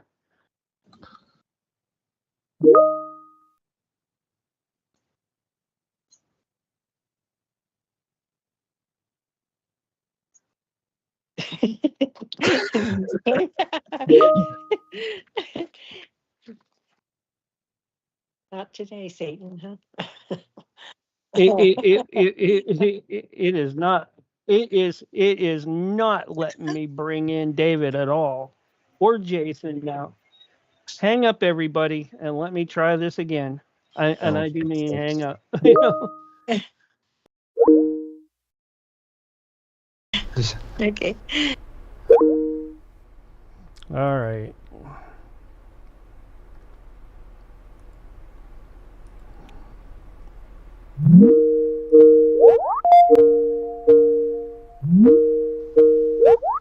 Hello, hello, hello. We got you. Hello. All right. I'm here. Hello, hello, hello. We're all All right. here. Okay. Got it. Jason, you're here. All right. Where's Roger now? Oh, I'm here. He's I'm in. here. Roger's here. I'm Okay, here. Nancy's here. back. Roger's here. The only one. Sonya's here. We're lost- missing Jahan We're in a and different- Raph. Did you hang up the other call? Rafi. He's coming. Hold on. He's trying to figure it out now. I'm Shoot, trying to. I gotta. Yeah, it normally takes us a little to join on one of the things, but there's nothing here tonight. So Mark's bringing us in, or Roger's bringing us in, I guess. I don't know. Well, I mean, right. There's Ralphie. There we go. We're He's still in. missing Jason. Jason is. It says it's still calling them. Oh, he was just in chat. He was trying to get in, and he kept on taking him to chat. 10, 15 minutes ago. What about Jihan? Yeah, I'm trying to bring him in too. I don't know. There's Jason. Check. Hey, Hey, Check Jason. one. There you There are, he is. Jason. About Hey, time. Jason got Good God, Hello. that was annoying. Yeah, it was. Yeah, I mean, it's been rough. I think it's just because of the number of folks we Hey, had hey, in hey. tonight. Hey, with Jason. Microsoft. Everything was fine until they Okay. switched. Yeah, you're Well, darn I'm right. gonna listen. I'm gonna say something that yesterday in the Red Sea, some massive, massive subterranean cables were snipped, and it took out YouTube yesterday. It took out a lot of different networks, and they didn't attribute it to that. I'm like, oh yeah, no, the timing was impeccable. Yeah, it was the cable. And Yeah. I even mentioned to somebody, it's quite interesting that many services went down simultaneously based off of one little area of the Red Sea, right off the area where Israel is. I said, and that tells you that there are some major hubs to some major services that most of us were not aware of. All right, we got So- 30 seconds and then we're back. All right. Okay. So we don't get too Oh, there's far. Roger. Roger's still here. Yeah, I'm still here. Yeah. Did Roger did better Raph- be here. He's the friggin' Did host. Jahan get in? Jahan, are No. you here? Not yet. It's still No, I think- calling him. He's in the other chat. Yeah. I feel like a school Anyways, teacher on a field trip, here's rounding your everybody up. countdown. 3, 2, 1. Roger, you're live and on the air right now. Hello, everybody, and welcome back. We are going into part 2 of the stream tonight. Now, this is going to be the point where we're going to step it up a little bit more. We also have a new guest that came in with us, and that is Jason Quigley. So before we get on to the next part of what I want to be discussing, I want to have him kind of give his background and tell everybody a little bit about himself. But I also want to move on to the next phase of it, where I ask the panel members to kind of go over some past episodes, past experiences that they've had with Cafe Enigma that they really enjoyed in the past. So before we get to that, though, we're going to give MC Dirty Work the floor and let him tell everybody a little bit about himself. All right. Well, first of all, good evening, everybody. I hope everybody's well. Hello. Yeah, what's to tell, right? I was minding my own business, being a musician, going through life, and I was doing work, putting music work up to YouTube, and I saw something on architects and engineers for 9/11 Truth, and quite frankly, I had to see how these folks who seem so very sane on any other given day could be so insane today, obviously, because I had to be, And long story short, because back then, they didn't have the censorship at YouTube like they have today. And you could really, not only if you knew where to look, but YouTube would actually dump it right in your recommendeds. I mean, you could look up things on Sandy Hook. You looked at one thing and they would dump 10 more things that would be just as useful, if not more, than the last. It was thank you, YouTube, by the way. But right. So long story short, when I was about 37 years old, that's like 9 years ago, I found out that 9/11 was anything other than what I thought it was, and I had to know what else I was lied to about. And it didn't take more than a year for me to find out I was lied to pretty much about most of history, as it was taught, going way, way back. So it got under my skin something fierce. And basically, that was 2017. I kept my research up. In 2020, I started live streaming at DLive. Before then, I was uploading to YouTube. I was a presence there, and just trying to get the information out, especially this time of year. I'll be live streaming from the WTC on 9/11. I'm going to try to get there real early so I can show you guys just how bad it is in terms of them making you show papers that you're related to somebody who died just to get into the fountains on a day when everybody should be able to go and pay their respects.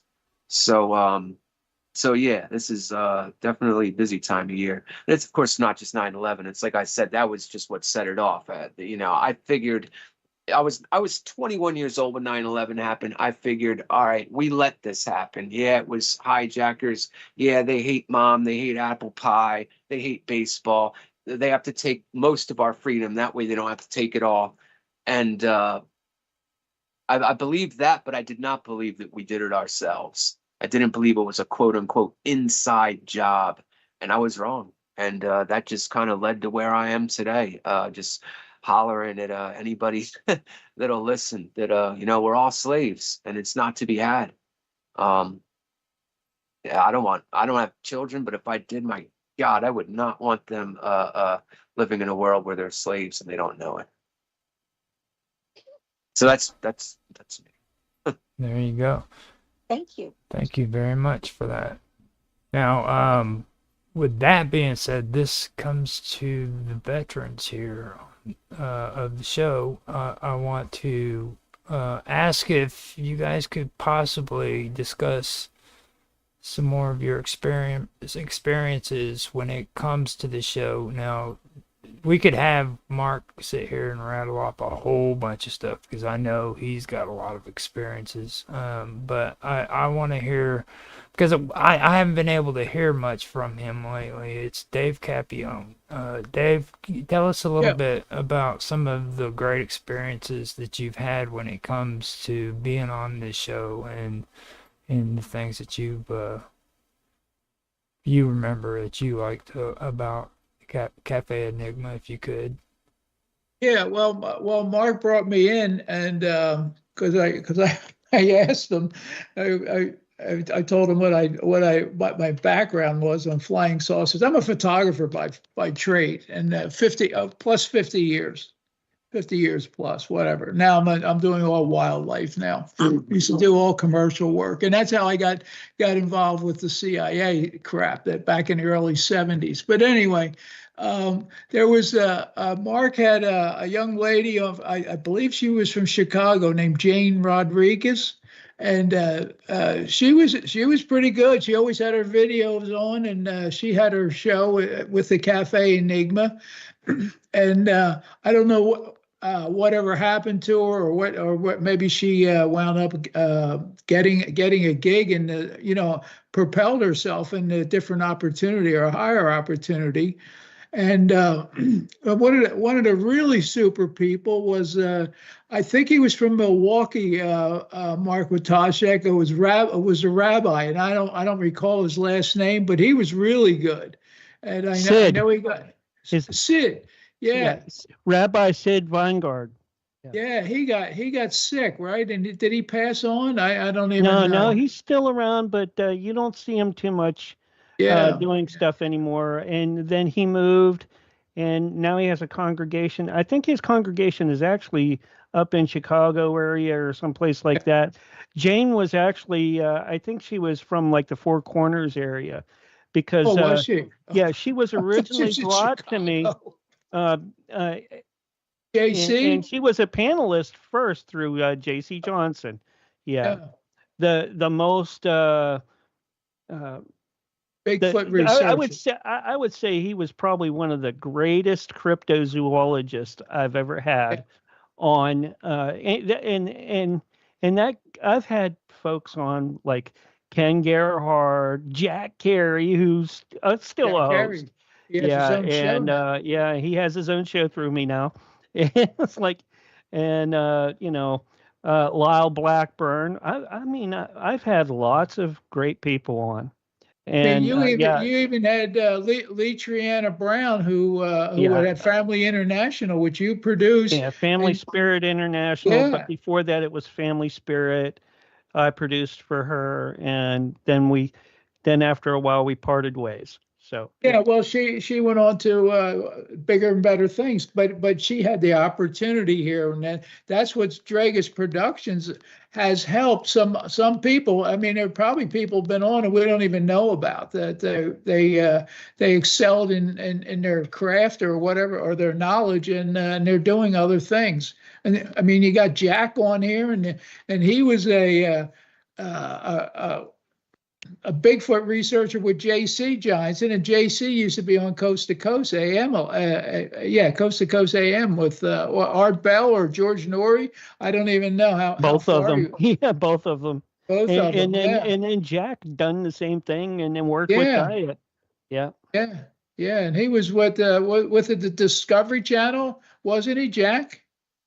He did some stuff with Learning for Channel a little and bit. Gaia TV. Oh, okay. Yeah, he did. Okay. He had his own show on Gaia. Yeah.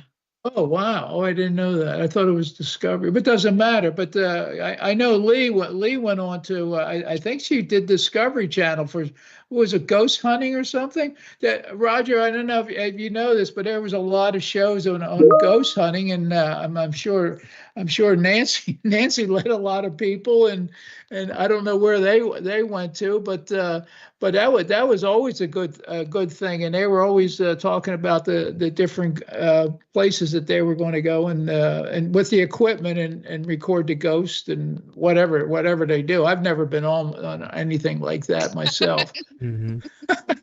Not that I'm afraid. I just never had the opportunity. I'm too busy.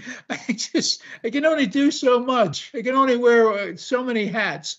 And I'm trying to think of some of the other people that Mark has had on Dragus Production, through Cafe Enigma, including Nancy. Well, Nancy popped in and out, and then there was Big D up in where the heck was he? Up in Georgia, Franklin, Georgia. Yeah, Big D, and he was the new Cafe Enigma.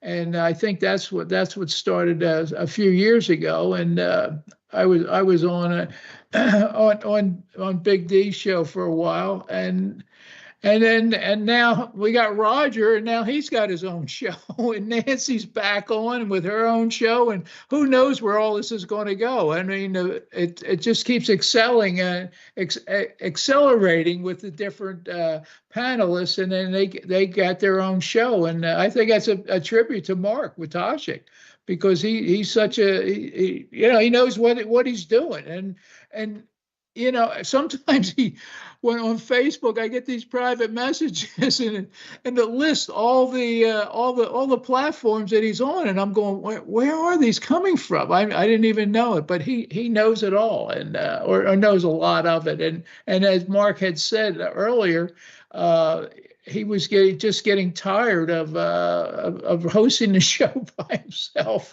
and he needed hosts. So here you are, Roger. Now you're in the new seat, and I'm sure it's going to be a great show. Yep, I am. I'm gonna do my best, but I don't know if I can. I will do my best though to do that. But before I start hosting and stuff, I want to pass the buck on to Nancy, because Nancy is an old dog when it comes to this, and I got to listen to some of your older archive stuff, dude, and I loved it. She was like this young, excited female getting out there, freaking gonna spread the message and stuff, and I'm like, wow, dude. And she's all excited and everything. So I wanna hear it from her mouth what it was like back when she first started getting involved in all this stuff. Well, okay, so my experience evolved through my relationships back in the mid to late 90s. I was friends with Jason Hawes from Ghost Hunters. We had connections basically through the paranormal community. And Jason, I knew at that time, was actually one of the producers. He and Grant were actually producers of the show Fear on MTV, which a lot of people don't know. That is in their previous history. And Fear was one of my favorite shows because it put people in god-awful situations that scared the absolute piss out of them, which I thought was funny because to me, if you don't take the time to understand the phenomena, you just let things startle you, you're really not going to have a very productive life as you get older. It's you don't just. To me, it was always a mystery to solve. Like, to me, the paranormal is a riddle, and it's a riddle of nature and a riddle of the universe, and one that I am hell-bent on trying to solve. That has been pretty much my life quest. Well, when Jay and Grant got approached by Pilgrim Films, which is the NBC network, to do the show Ghost Hunters, they had asked me if I would come on board and build their forums for the show, and then also their IRC-based chat, which I did. Now, you have to imagine forums, that's one thing. Building and running an IRC chat is a totally different ballgame, totally different animal. And I had no idea what the heck I was doing when I first got on. I mean, I was like, holy thumbs, Batman.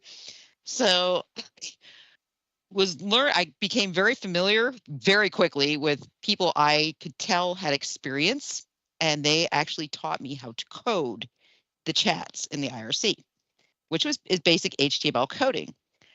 I learned the laws. I learned, like, legally, I had any given day in the Ghost Hunters chat, you could have anywhere from 3,000 to 40,000 people. It just depended on what was going on. If it was a show night, you could guarantee at least 30 to 40,000 people were going to come through that chat. I had 50 volunteer moderators on that chat that never got paid a dime and devoted literally 24 hours a day to monitoring that chat. That chat was open for almost 9 years.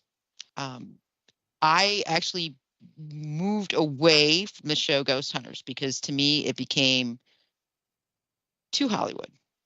It was less about science, less about understanding, and more about I guess you could say, the gotcha moments in the film industry. And I really did not like that, because, to me, understanding the phenomena environmentally that goes on around you is a huge part of the equation. But in the interim, I was asked to come. TAPS started a radio network. It was called TFR, TAPS Family Radio. And I was asked to come on initially as a program director, because for some reason, everybody liked me. Like, I had contacts everywhere within, I don't know, 6 months of owning that chat. I was familiar with Johnny Zaffis, everybody on the show.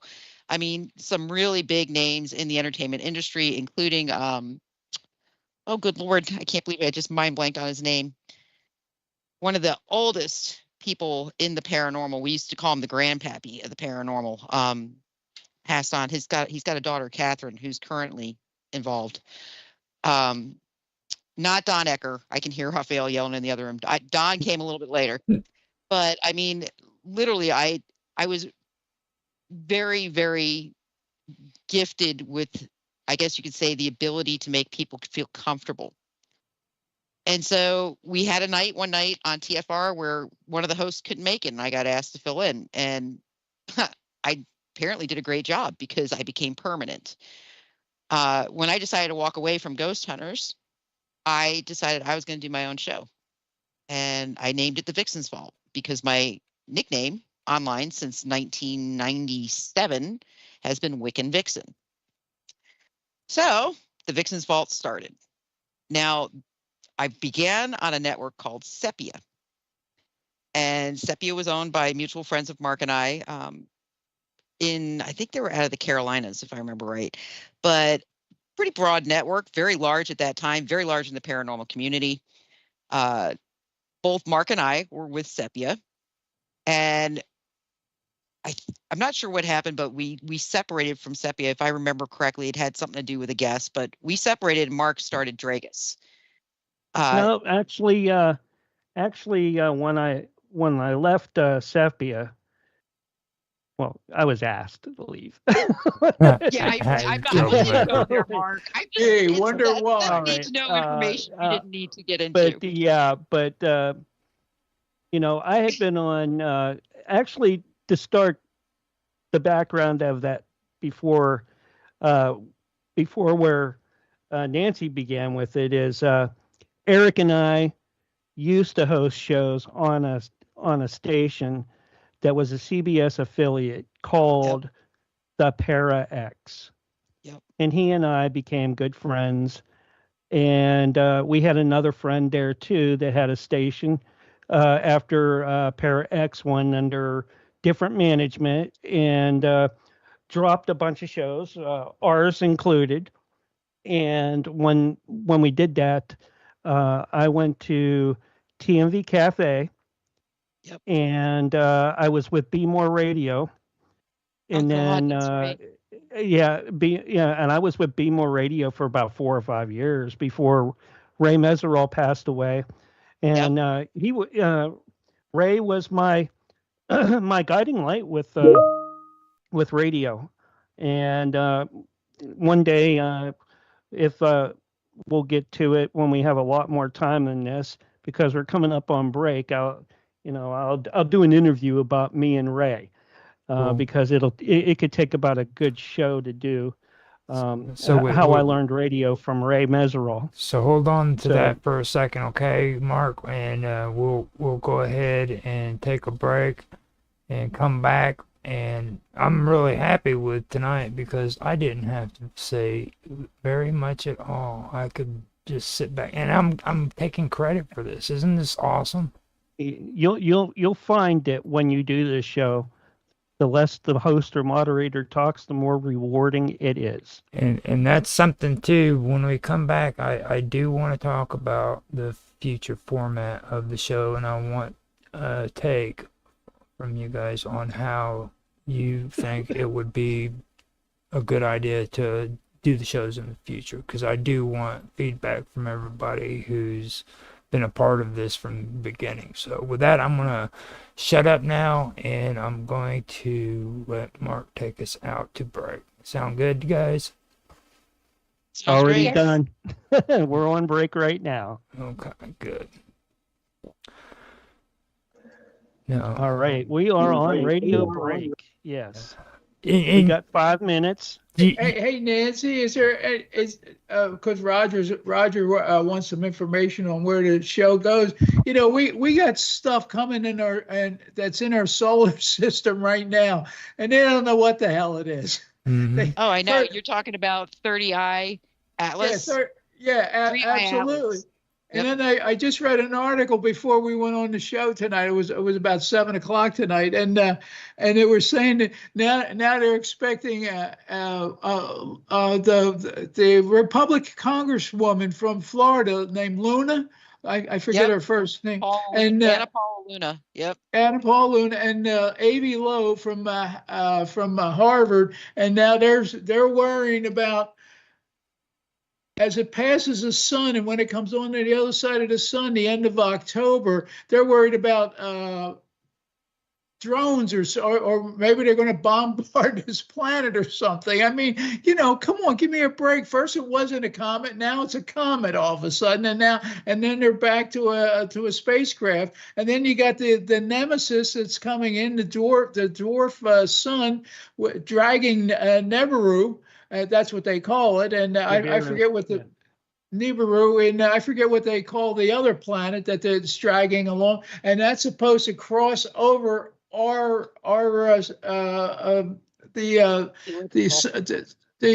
elliptical solar, where we go around and revolve around the sun, and this is supposed to cross over and not be part of that. So who knows what's going to go on? And I think that would be neat to find somebody who's really onto this with an astronomy.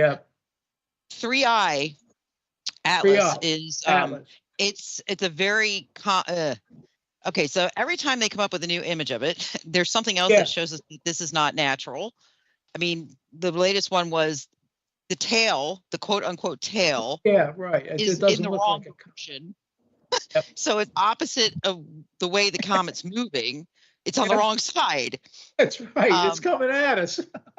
And it's funny because I think I've mentioned it on the Vault multiple times now, where I've listen, guys, holy blue beam event, because if you were going to pull a blue beam, this is the way you'd set it up. You scare the snot out of people. You push it. Oh, this is it. In the meantime, we have this drone technology that is capable of doing holographic imagery that would 1,000% fool most of the planet's population that aren't aware of what blue beam is. So I was like, the fact that Paulina Luna was talking about the drones, I'm like, oh, they are going to pull a blue beam. Oh, those Yeah. idiots. Those idiots. This is what I brought up on Wednesday on the Volt. That well, first of all, they were saying there's about 0.005% chance that this thing is a comet or any type of natural phenomena, but that it's coming in on the elliptical, like it's diving down Yeah. the way our solar system is supposed to be flat like a record, and it's supposed to come down and scoot past every planet and then, like you said, zip behind the sun and whatever. And what I find even more interesting is Oumuamua, that other one that came before this. That means Scout. So you're telling me that thing's coming to Scout before this 3i Atlas thing's coming through, and this is like a month and a half ago? Yep, If that's you what take Avilalo Oumuamua- said too. And Here's the Jack fun Perry, thing. I wish Jack was in here tonight too, because he would have mentioned that as well. Here's the fun thing. If you take Oumuamua, the photograph of Oumuamua that they've got, and you flip it to where it's vertical, go look at that, take that picture, and then go look at the picture of the Black Knight. Okay, I we're see, less the than Black 30 Knight. seconds back. Okay. Yeah, and Okay. the Black Knight, and that the Black Knight's in the orbit. Remember, Roger, we have up until the 5-minute mark. Up And until our polars, five- it's not an equatorial. All right, and here's your countdown: 5, 4, 3, 2, 1. And Roger, you are live and back on the radio side right now. All right, and thank you, Mark, for letting us come back in here and get the show back on the road. Now, one thing I want to do that I actually forgot to do, and actually I'm glad that Mark and Nancy kind of got into it. I wanted to actually mention J.C. Johnson too, and and say, you know, that whenever he passed away, I think one of the most amazing radio shows that I've seen or heard that Dragus Productions did was their dedication to him whenever he passed away. I was able to listen to it a few nights ago, and it was probably one of the most emotional radio shows or any kind of stream period that I've ever heard, to be honest. I've heard a lot of people say a lot of great things about him, and because of what I heard there and what I've heard everybody talk about, I think that it's only proper for our beginning of this new area with Cafe Enigma that we give recognition to J.C. Johnson. And if any of you guys who knew him wish to say something that you would like to say about JC, I'd really love to hear it. And I'm pretty sure it'd be a good thing to have on the episode too. So, Well, I mean, I knew JC and so did Mark. I don't know about anybody else on the panel because he kind of preceded Dave might. Because he kind of preceded a lot of the people here, and he was one of us. He was like an OG, an OD, you know, one of the oldest in the paranormal. He was OG to us. So in other words, we're OG now. He was our OG. He was probably he was a pioneer, and that's the best way to describe JC. And he was kind of fearless. Like, he went after things that, you know, when it came to being I guess you could say, somebody who delved into the paranormal for many, many, many years. What y'all don't understand is that it was not something that was looked at nicely by society at all. Didn't matter how scientific you were about it. Didn't matter how you wanted. You got hated from all angles, whether it be the religious angles because you're flirting with Satan, whether it be the scientific community because it's unproven, or, I mean, literally, you just got hit from every direction. JC could weather that like a surfer in a tube, like perfect, just angled it every time perfectly. Information was always spot on. He was funny, enigmatic in a lot of ways. I had a lot of respect for him. And I know Mark had a tremendous amount of respect for him. So it was a real hit when we lost him. And I think it kind of brought all of our mortalities front and center. And that's kind of what happens when you lose somebody you know pretty well.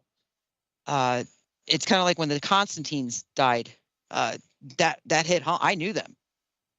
Wasn't surprised by the circumstances, but I knew them.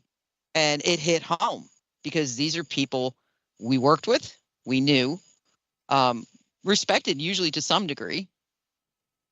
So that was my take. I mean, JC, you could bring JC on a program and he'd just let him go, let him off his leash. I mean, he was like Don Ecker. Don Ecker is the same way. Bring Don Ecker on a show, let him off his leash. They'll you talk about a host not having to talk. They would keep you wrapped in whatever research they were into at that moment, just without, and it seemed like 2 hours would just blow by in 2 seconds. It's just amazing experiences. You learned a tremendous amount. And you learned to, I think JC kind of also taught us in many ways how to deal with the pressures of being in a field that in many respects is still to this day unproven. Even the conspiracies. Why is it called a conspiracy theory? Because it's theoretical. You don't really have anything solid until you do. Even the paranormal is now we're starting to see a lot of things that people experience be justified within quantum physics. But even quantum physics is theoretical. So it's kind of a circle jerk. You just keep kind of going around and around and around. JC gave a little bit of legitimacy in a time where that was really hard to do. So I full respect for the man. I still miss him. I know Mark misses him because we talk about him every once in a while. It's always with sadness. It's sad. Then that's sad in itself because I don't think he'd want that. But yeah, he was a great man. He was a great man. And another one with a similar background, and I'll miss her too, was Linda Godfrey. Linda did lots of shows with us as well, and me. And JC passed before her, but she was like a queen of cryptozoology for years. She wrote The Beast of Bray Road. Did so many books on Bigfoot, Dogman, and had so much research. It was great having her in as the lead when I did like Queens of the of Cryptozoology. Had her lead, and Mary Sutherland was there, and we had Jane at the time too, and I can't. But we had Missy Hill was even part of that. Yep. And I'll have to look up Missy Hill. Huh? Do you remember when we had Sin on? Yeah, on your show. I don't think I could never get her in on mine. I thought she did do an Enigma though, because she might have.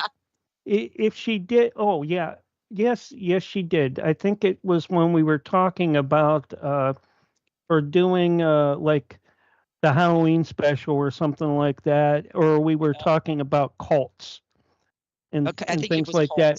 Yeah, cults. Yeah, because I think it was what was it? The George. What was it? The guy that killed everybody. He was a preacher down in South America. Oh yeah. Jim Jones. Jim Jones. Yeah, we did a show on Jim Jones, and I think she was one. And the scary part about having Sin Jones on is she sounds so much like Nancy. It's hard to tell. Yeah, it's hard to tell them apart unless you see them light up on Skype, or at the time it was Skype, or now it's Teams. So. Well, it was funny too because Sin and I had a lot of, to give you all some perspective, Sin Jones is a Satanist. And I always warn people because again, I'm in the occult communities. I may not be a Wiccan as you think of it, but I am a pagan. I am what they would call a witch. And I am in those communities, very deeply in those communities. And I mean, I knew what sin was. And one of the things I kept saying, like my prelude when I brought her on the first time to Mark was, you got to be really careful with Satanists, especially true Satanists, because I have yet to meet a stupid one. I mean, and we're talking intelligence to a level it's hard to grasp sometimes. Yeah, she was, and not only that, she wore lots of hats as well. Yes. Because she was the high priestess, and I mean, she probably still is, of Cthulhu here in the States, the high priestess. And that is the highest you can go in that. So, like, because the male is the lower part of that. I think the stories of Cthulhu also kind of, that gives you an introspect to the thought process that a lot of the myths, a lot of the, like that was, I think, Lovelace. That was, I mean, a lot of what's written. Lovecraft. And Lovecraft, there we go. Lovelace. Hello. A lot of what was written, we read it as mythology. And you don't know if it was based off truth. There were so many very strange things that surrounded that entire story. If you actually read into it and research it, I mean, that was the show. That was actually the show that she was on then. It was a great show. I'll have to look it back up. Yeah, and maybe she was on both of them, but I'm pretty sure that she was on the Lovecraft because I did a show about Lovecraft, and I did a show about Edgar Allan Poe, and Mary Shelley, I think, too, a while back. Yeah, I mean, 10 years, you cover a lot of different topics. Yep. I mean, and the thing is again, what you have to understand with like sin is sin will take the counter side of whatever you're talking about just to be a nudge, and she can like defend it brilliantly. Just to be a pain in the ass. Oh yeah. But I mean, she was one of the, in fact, she is the absolute only guest I've ever had on one of my show who vehemently defended Adolf Hitler. Do you remember that, Mark? I was just like, where do I go with this? And minor attracted persons. And minor attracted persons. Yeah. Well, I was the whole time I was looking for the kill switch, but I'm like, man, this is good. I'm looking for the kill switch. This is good because she had logical arguments. That's the logical arguments. Like, the way she presented her arguments was really sound. All right. Yes. And scary, but sound. All right. Yep. So, and I hate admitting it now. But looking back, at the same point, she could have said, by the way, that's wrong. And we're going to go and we're going to talk about Genghis Khan instead. And she would have been right in on with that. But when she did topics, and we had folks who could do so many different kind of topics and flip like that, and because they knew the information in and out, and there were, and it was great for the folks who didn't know or even had a little bit of knowledge about it, because it's insightful. And I think the whole premise of the show is educational. Yep. Well, the thing is I think back now to some of the marks she hit on that particular discussion, and she was saying, this was us, this was the United States, we blame him, but he was one of ours, and as per, he ended up in Argentina because we hit him, and I remember arguing it with her, and now come to find out, oh yeah, wait, she was probably right. Whoops. But I think our falling out came at the very end of that show when the topic became abortion, and she's like pro-abortion all the way up to almost 3 years of age, which is not even abortion anymore. It's not even abortion at that point. The flare-up point was the minor attracted persons argument. She apparently did counseling for them, or that's group right, therapy with them. Yeah. She sounded like the TED Talk on that. I remember that. Yeah, there was just no way to get me on board with that one. Yeah, right. But my kill switch was obviously, I was like, listen, I'm not here to tell any woman to do what anything with their body, but on a personal level, I can't condone it. I will not condone it. Well, you're a pagan. That was the argument. You're a pagan. Yeah, that means I respect all life, even if it's just a flash in a mother's womb. I respect it, and I think it should be nurtured. I don't think we have the right to terminate. It's not our call. If nature thinks it's not going to make it, nature will terminate. So that was where she and I really bonked heads.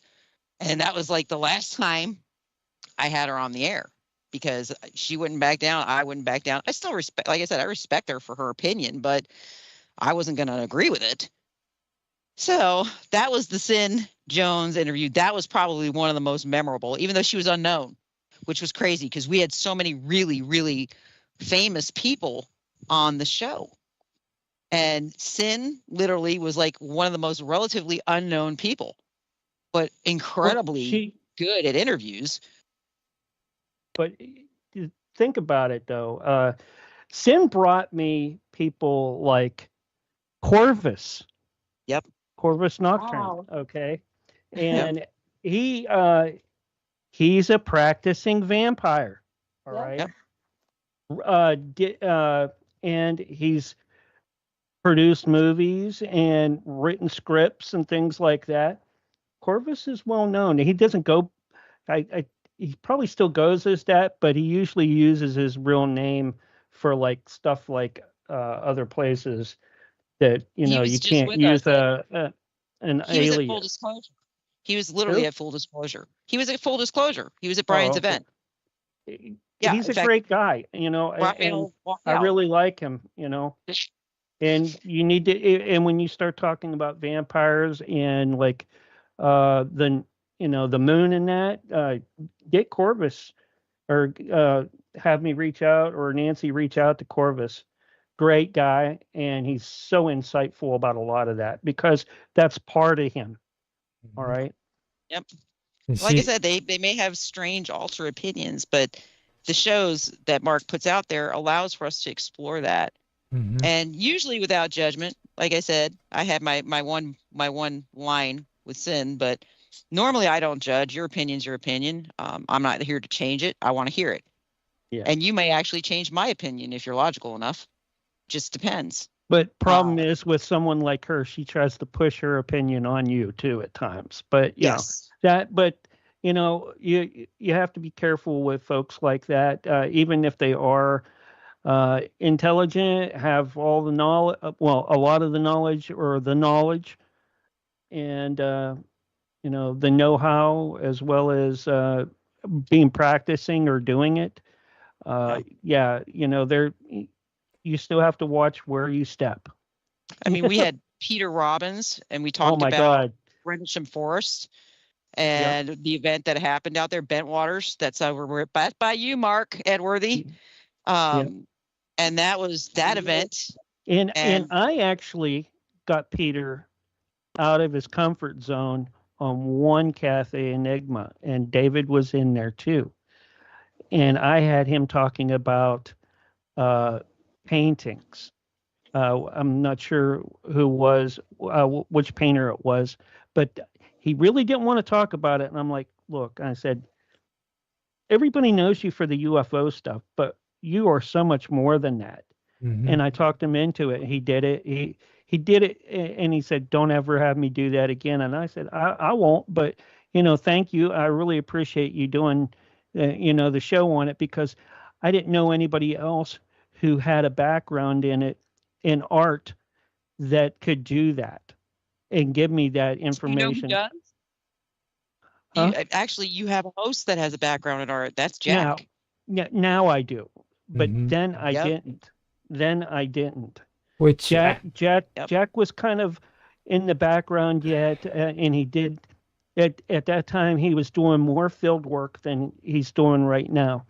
And now he's into homesteading and his art, and he's still doing his paranormal and his investigations, but he's taking it as a lead director type investigator instead of like the field man. It's funny because since we're coming up at the end of the thing, that is something that I do want to kind of discuss with you guys, because like moving forward, especially now that since we've got everybody here, you know what I mean? Nancy has had extensive experience at this show, not only from the original one but the reboost. And I, Jaffe, Dave, and Vicky, all of us, we've been involved in it in some way. And what I want to actually do before we end this episode is kind of get your guys' take on where you feel that this would be a great way to go, because like we're going to go according to the original format where we do the clip beforehand, we introduce everybody, and then what I'm going to do is I'm going to open it up to the panel and let the panel just take control. And if it gets out of hand, I can moderate, or if we run out of people who are talking, I can have talking points to kind of get the conversation going. But other than that, I wanna know what your guys' take on it. Where do you think from this point on it should go besides that? You know what I mean? Well, I think, if you're going to do, say, an episode of the Enigma and you're including like, okay, the anomalies Dave and I were talking about on break, do something along those lines. Look around. You can ask me. I can do it because I have contacts. You could ask any one of us who have contacts. Look around. Find yourself an astronaut. Find yourself somebody who has got experience in that area that is willing to talk and willing to go outside the box a little bit, because that's where it's a little bit of a twist. A lot of them are under NDAs. A lot of them are under a lot of very strict paperwork that won't allow them to speak. But you're going to find a diamond in the rough. It happens. Like I have Wilbur Allen. Wilbur Allen, God love the man. I mean, he did some insane interviews with me. He was actually an engineer on Air Force One for 2 different presidents. He was a military brat. He was CIA at one point. He has a doctorate in Hubble technology. Guy is just as experienced as it comes. He's filmed things, what he believes is Solar Warden out in Sedona. I mean, it had Raphael freaking enraptured because of the evidence he's compiled. People like that, those are the people you want to get on to your panel. I mean, people like me, yeah, we're great, but I'm an OG, like I said, I'm an old dog. I don't have the level of experience Wilbur would have when it comes to astrophysics. That's his specialty, and he's willing to talk. He will go outside that box. He will go down that rabbit hole with you. That is what you want. Somebody's going to take your hand like Alice with the rabbit, and down the rabbit hole you go. Because that's what keeps listeners on. That's what keeps them coming back. So that would be my advice. Try to angle your topics and then find just one person that's different on the panel that follows that topic line. Oh, I got that. I've got Vicky. I'm gonna start talking about Satan and doing satanic rituals and just get her all riled up. I think Ready to Hulk out. I think a good thing that worked for me and will work again is you need to come up with a theme, a monthly theme that'll go anywhere between 4 and 6 weeks. Okay. And stick to that. They can go in an order or not. You pick them and you send me the clips and that, and we can do them that way. And then going back to we do have Jack, and Jack already expressed to me, let's do at least a quarterly. I know doing more than a quarterly for cryptozoology, you're going to get bogged down, and a lot of you'll lose a lot of information.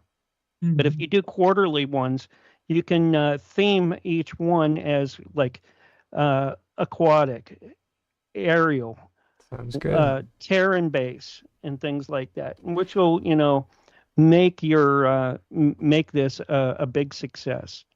Okay, so we have come to 2 minutes before the end of the show, and before we end the show, I would like to go around and have everybody give their socials so that the viewers know where they can reach you. Since we had Sonia sitting in the back being quiet, how about you go first, Sonia Galactic, and we'll go around the room and get everybody to give their socials. What do you think? Sure. Sounds cool. You can find me at galacticfire.com. There's a contact page on there. Or, I'm on Facebook nowadays, although it's not Sonia Galactic on there, but that's okay. In any case, yeah, so there's that, for my contact. Thanks, Raj.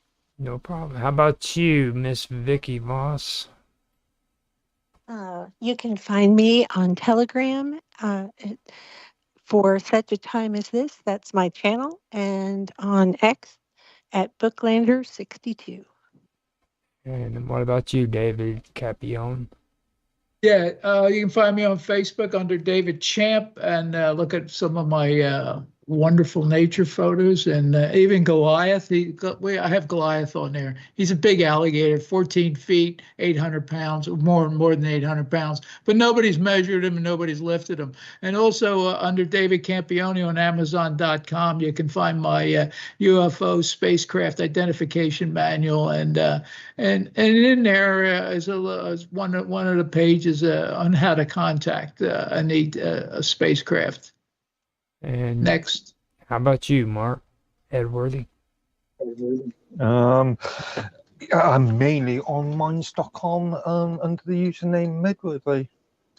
Okay. And Nancy Planeta, can you give us your socials so that people know how to get in touch? I was going to say, every time you say, give me your social, my hacker mind goes, no. Seriously. But you guys can find me on Telegram as Wiccan Vixen. On X, you can find me as Rider on the Storm. And on Facebook, you can find me as Nancy Planeta or Wiccan Vixen. Either one will pull up my account. I'm also on TikTok now as Wiccan Vixen, but I don't have an active account. I'm there just to peruse. Okay. Jason Quigley. There you go, Jason. Yes. You can find me, MC Dirty Work, D Live, Friday, Saturday, and Sunday mornings, 10 a.m. till 2 p.m. Eastern Standard.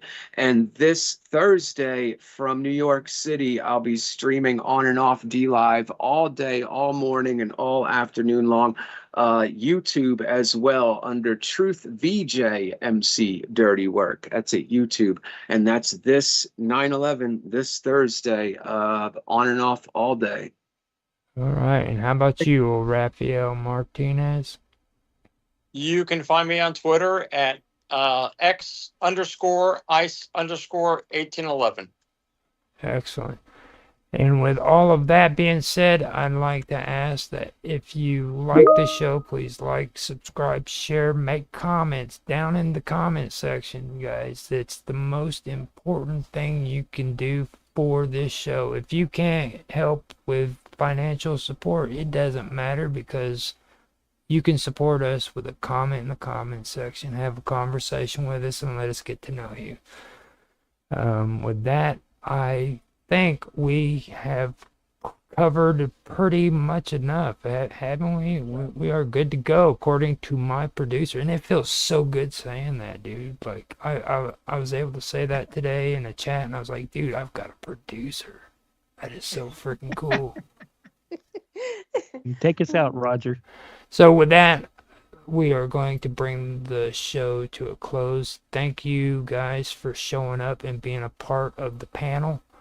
Thanks to the viewers for watching. And I do want to let everybody know that next week's episode is going to have a topic, and that topic is going to be the Siberian Fireball. So if you want to come back, you are very welcome to do it. I'd love to have Nancy and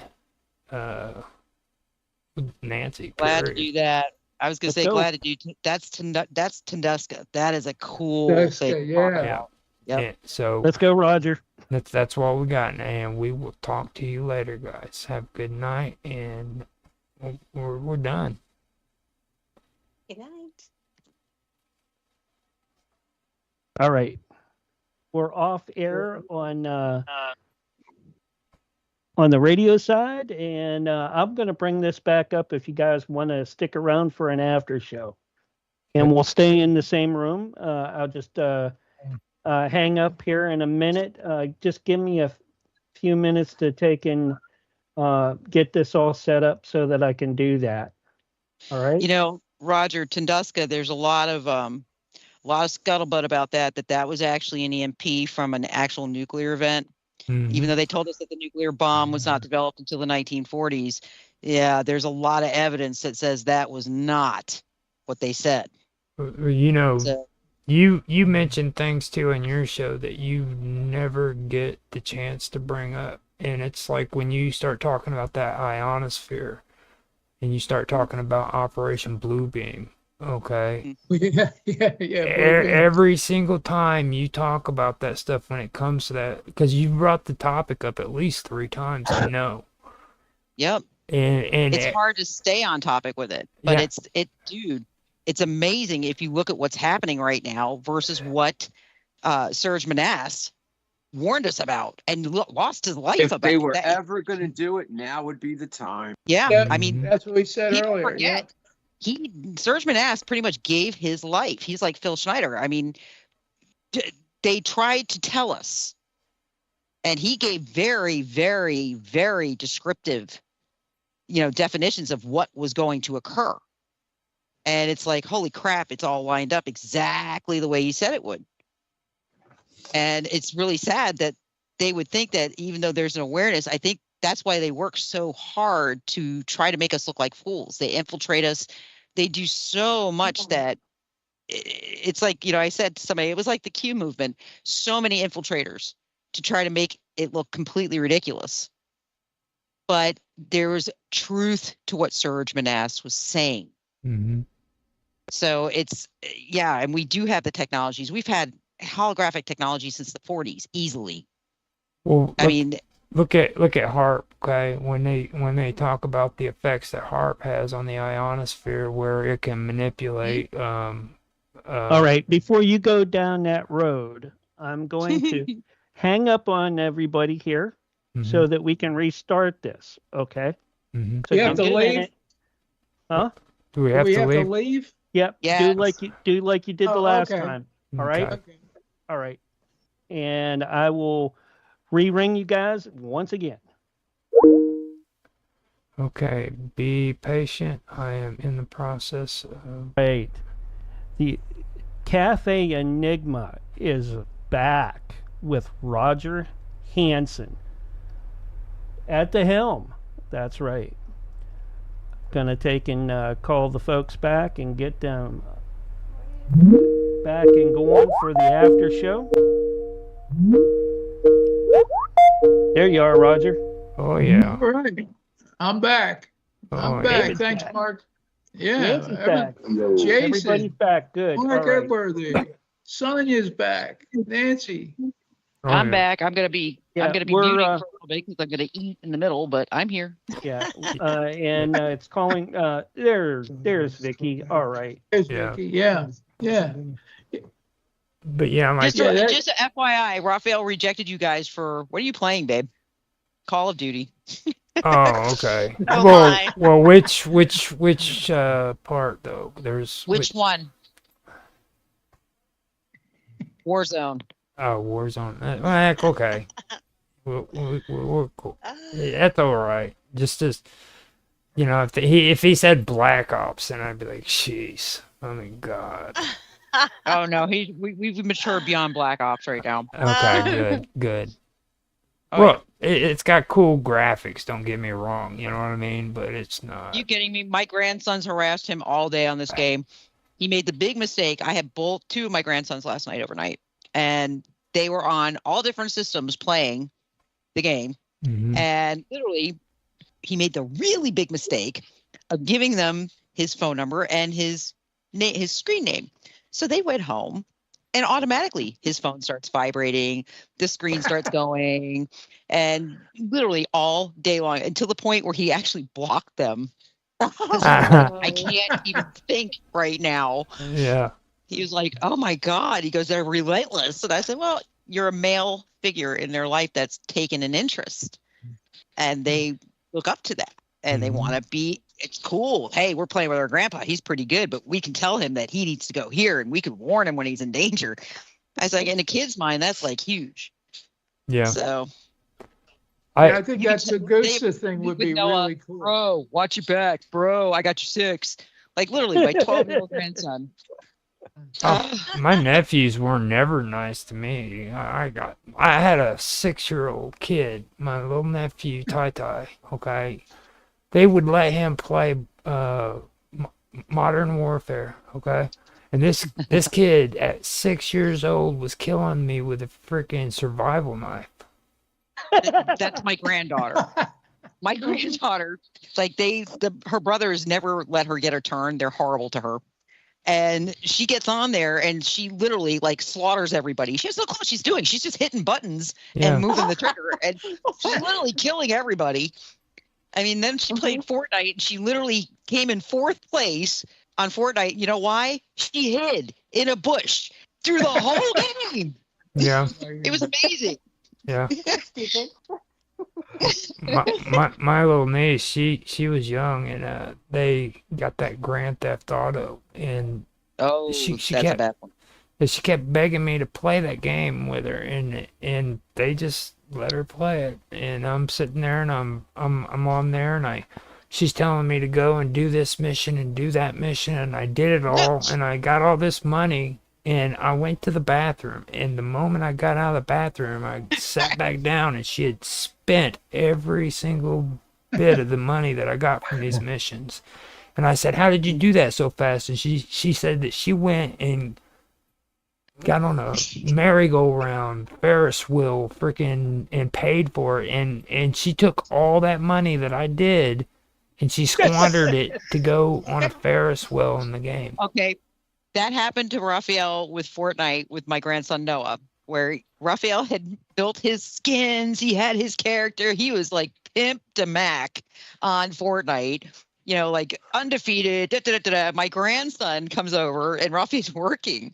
He says, "Grandma, can I play Fortnite?" I was like, "Well, let me double check with Grandpa."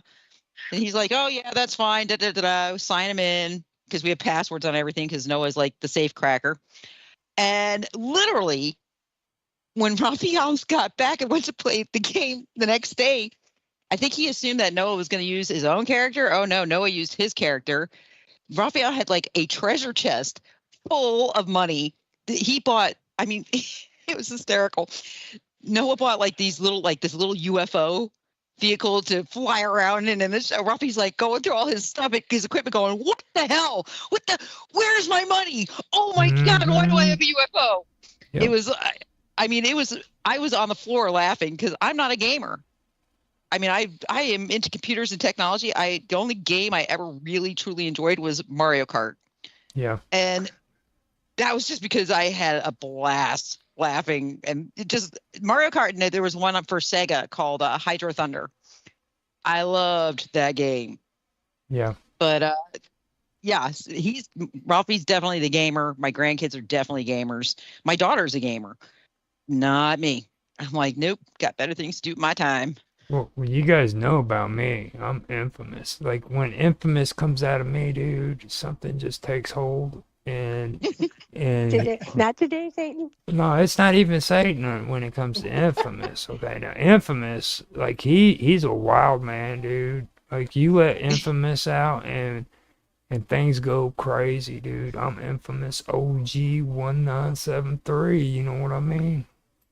Nice. Well, you can probably hear Raphael yelling at the TV right now. Yeah, it's like I mean, it's just.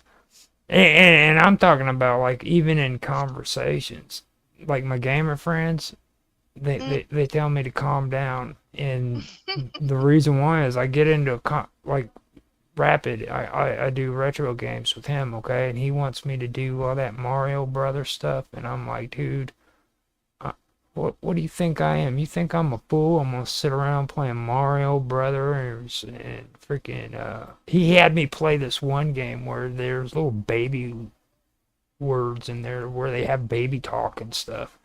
And I was like, dude, I am not playing a freaking game about baby talk. Like these little babies. Not Patapoon.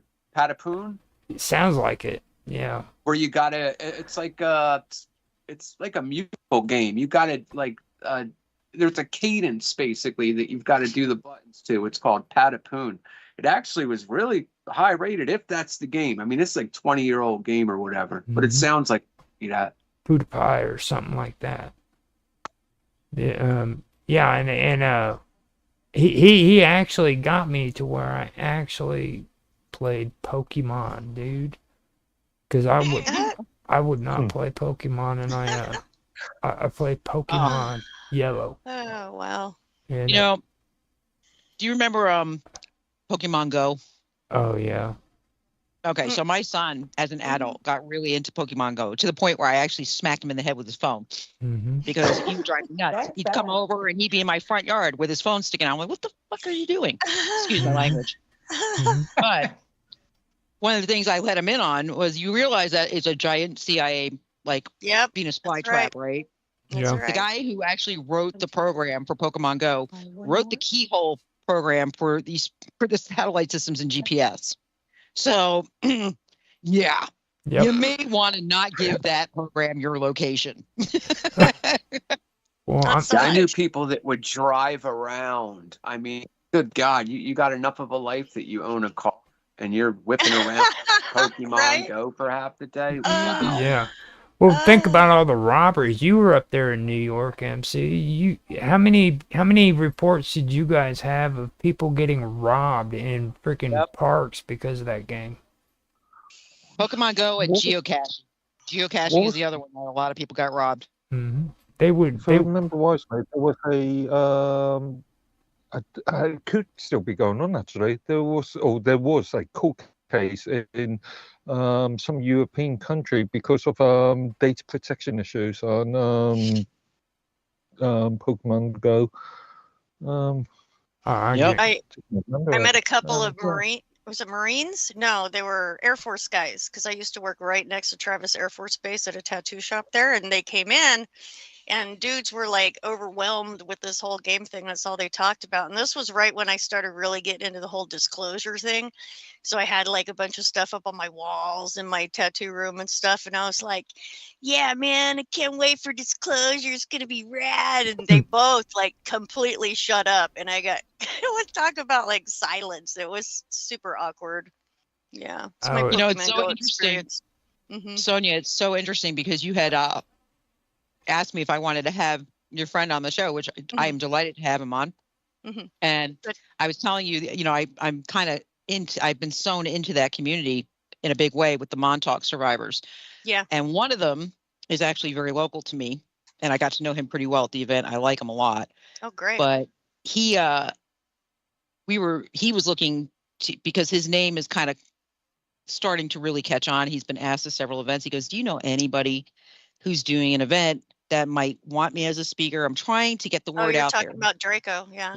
Yeah, Draco. I like Draco. Yep. Yeah. And so I was like, dude, I said, so up until COVID for like 5 years, I said, my show was hosted on a man named Russ Hoslodge's site. It was called Odyssey. Okay. I said, and Russ is actually the CEO and I guess you could say caretaker to Gene Roddenberry's charity foundation. He was actually a writer for the show Star Trek. Okay. And when Gene died, he left this foundation behind and Russ took it over with Gene's son. And so I said, he just announced literally yesterday that he's putting a convention together for September of 2026. And so I reached out to him knowing that Drago's looking for work or for platform. Yeah. And said, well, Russ, did you ever think to integrate? Because here's the thing, a lot of these super soldiers and a lot of Trekkies believe that Star Trek is actually not a vision of the future, but a rendition of something that already occurred. Yeah. So I said, a lot of these super soldiers believe they are connected to not necessarily the Federation, but like Star Trek echoes a lot of their experiences. Do you ever think to bring a super soldier to a convention or a couple of them and have them speak as that realistic side? I said, I'm telling you, because that full disclosure thing is really Wow. catching on. That's a great idea for Mhm. sure. And Russ, that's what Russ said too. He goes, ooh, he goes, so in other words, the fantasy versus the reality. Wow, that is great. That is exactly actually what, sorry, I got excited. That's exactly what Christian talks about, because they make it all into this fantasy thing. Like his story's kind of, it's based on like the Stranger Things, you know? Uh-huh. Mhm. So, and it was what really happened to him. So he gets frustrated sometimes because they make it into such a, the narrative's made into such a big, huge fantasy, this and that, and shit that didn't even happen. Now, So, Well, it's done on can I purpose. We all know that. can I kind of butt in on that a little bit? Because I do want to, like, this is where I get to be all cool and stuff and say something.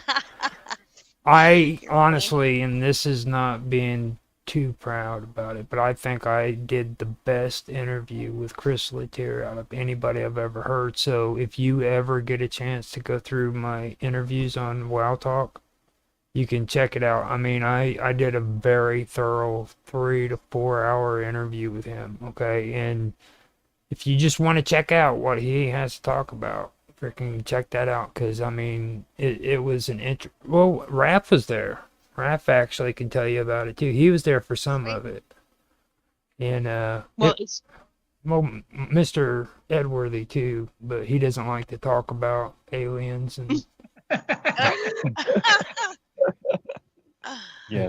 Oh my God, that's awesome. well, I can say that like with Drago, Drago's still, you can see there's a lot of trauma there with him. Mhm. Like I was talking to him about Rocco Fowler, who, as we all know, was a fiasco on my show. Oh yeah. And for several days after my show was a fiasco. And Drago got this look on his face. He goes, oh no. He goes, you stay away from him. And he goes, you know, he was one of like, he goes, he was somebody who enjoyed it. Like he was in charge of some of the torturing and stuff like that. He goes, oh, I know who you're talking about. I remember him. And I'm like, I looked at him, I said, I actually believed his story. I said, which I told him many times, I believe you. I said, but he's one of these people where it's like he's trying to clean his soul, but his soul is so divided. I said, there was so much damage done to him. Like, I don't think somebody's born inherently evil. I don't think that's how that works. But I think that because of trauma after trauma after trauma after trauma, you can mutate a person. And I said, he's got this like split personality. I said, and he'll tell you that he has alters. And Drago's like, no, alters are real. I said, I agree with that, but I can also tell you that nothing ever is out of your control unless you let it be. I said, and that is the truth of it. You give into it, you allow it. I said, and you know, I actually ended up having to block Rocco because he was threatening my life. And oh my God, some of the other girls from full disclosure, Soma and Ada and, you know, different girls that were involved in the Montauk thing were telling me, you know, he's really dangerous. You need to be careful. And I started laughing.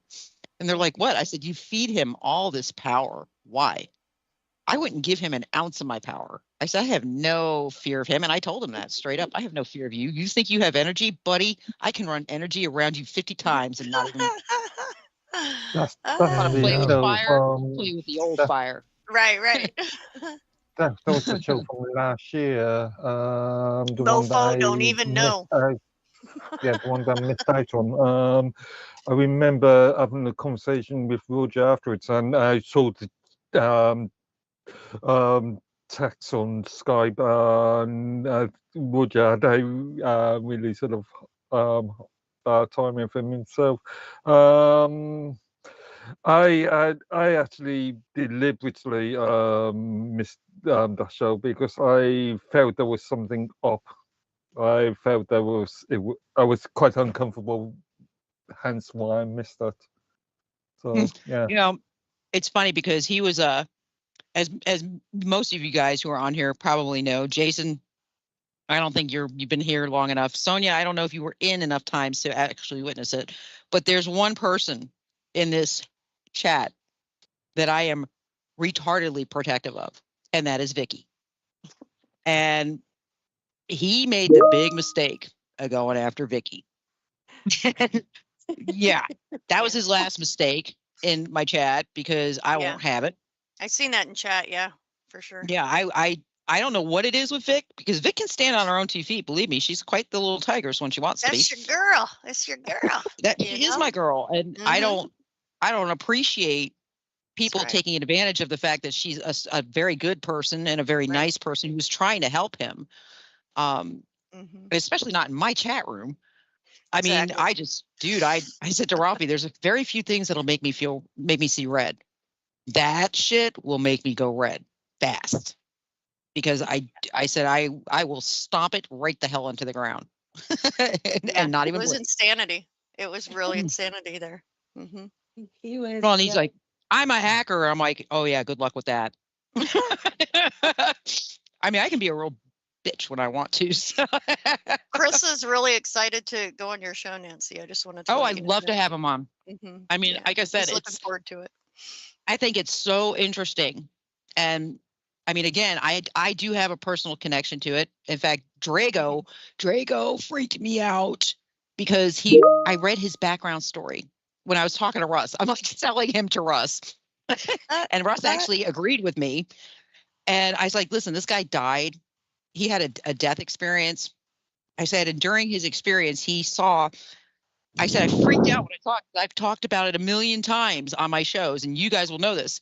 He saw what he called the grid, the universal energy that connects everything. And guys, what have I told you a million times? When I dream, I surf the grid. It is a grid. It's a field of energy. And it's like a spider web. I can't describe it, but I can tell you what it is. When I read that, I said to him, oh, hell no. Oh, hell no. I said, are you serious right now? Well, you've heard of that 100th monkey, right? 100th monkey. Yes. Effect? Yep. Right. Yep. Where these monkeys, I just want to say real quick, if maybe somebody hasn't heard about it. These monkeys were on an island. There's no way that they could have taught the monkeys on the mainland this technique. They were washing their fruit off. They didn't like the sand on the fruit. They wanted the fruit, but they didn't like the sand so much. So they taught some of the younger monkeys how to do this. And the older monkeys, they weren't really feeling it at first. And then they caught on and they dug it. And like wildfire, the ones on the mainland started doing the exact same technique. And that's when scientists knew there's something to what Nancy's talking about with this grid, with possibly all different beings or whatever, or all the same grid for all the same beings. Well, Yeah, we're in inherently fact, that telepathic. ties into the monks at the where they had the monkeys come in, and after the monkeys had watched them for so many years and so many generations, they started going into meditative trances too. Yep. Well, Well, like I said, there's a truth to telepathy. And people can roll their eyes and do the circle jerk, whatever they want to do. There's a truth to it. And genetically speaking, we are set up to do it. And that's what I've always said. Your DNA, you need to look up how DNA is, how it's built, what it's comprised of. It actually is built. It's a superconductor. And it's like you can compare it to the designs of a superconductor. It's identical. Well, I've been And talking to you about the cosmic weave, man. I mean, that's it. I mean, and that's the grid. That's the grid, and it's like take a look at the freaking the oh god, I don't have a brain fart. The brain. I always talk about it all the time too. Not the cerebellum. It's the two freaking eggs in your head. Pituitary gland? Isn't that the cerebellum? No, it's or the Well, limbic, you've got, limbic system. Wait. The you've got the system? The cerebellum. No, it's the. You have the pineal gland. Prefrontal cortex. You have now I'm gonna have to. No. We're all Roger, are you talking about the pineal?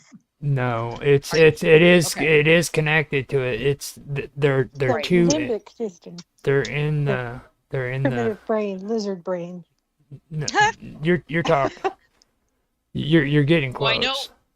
I know the pineal, and again, people need to do some research on it before they assume it's oogie boogie.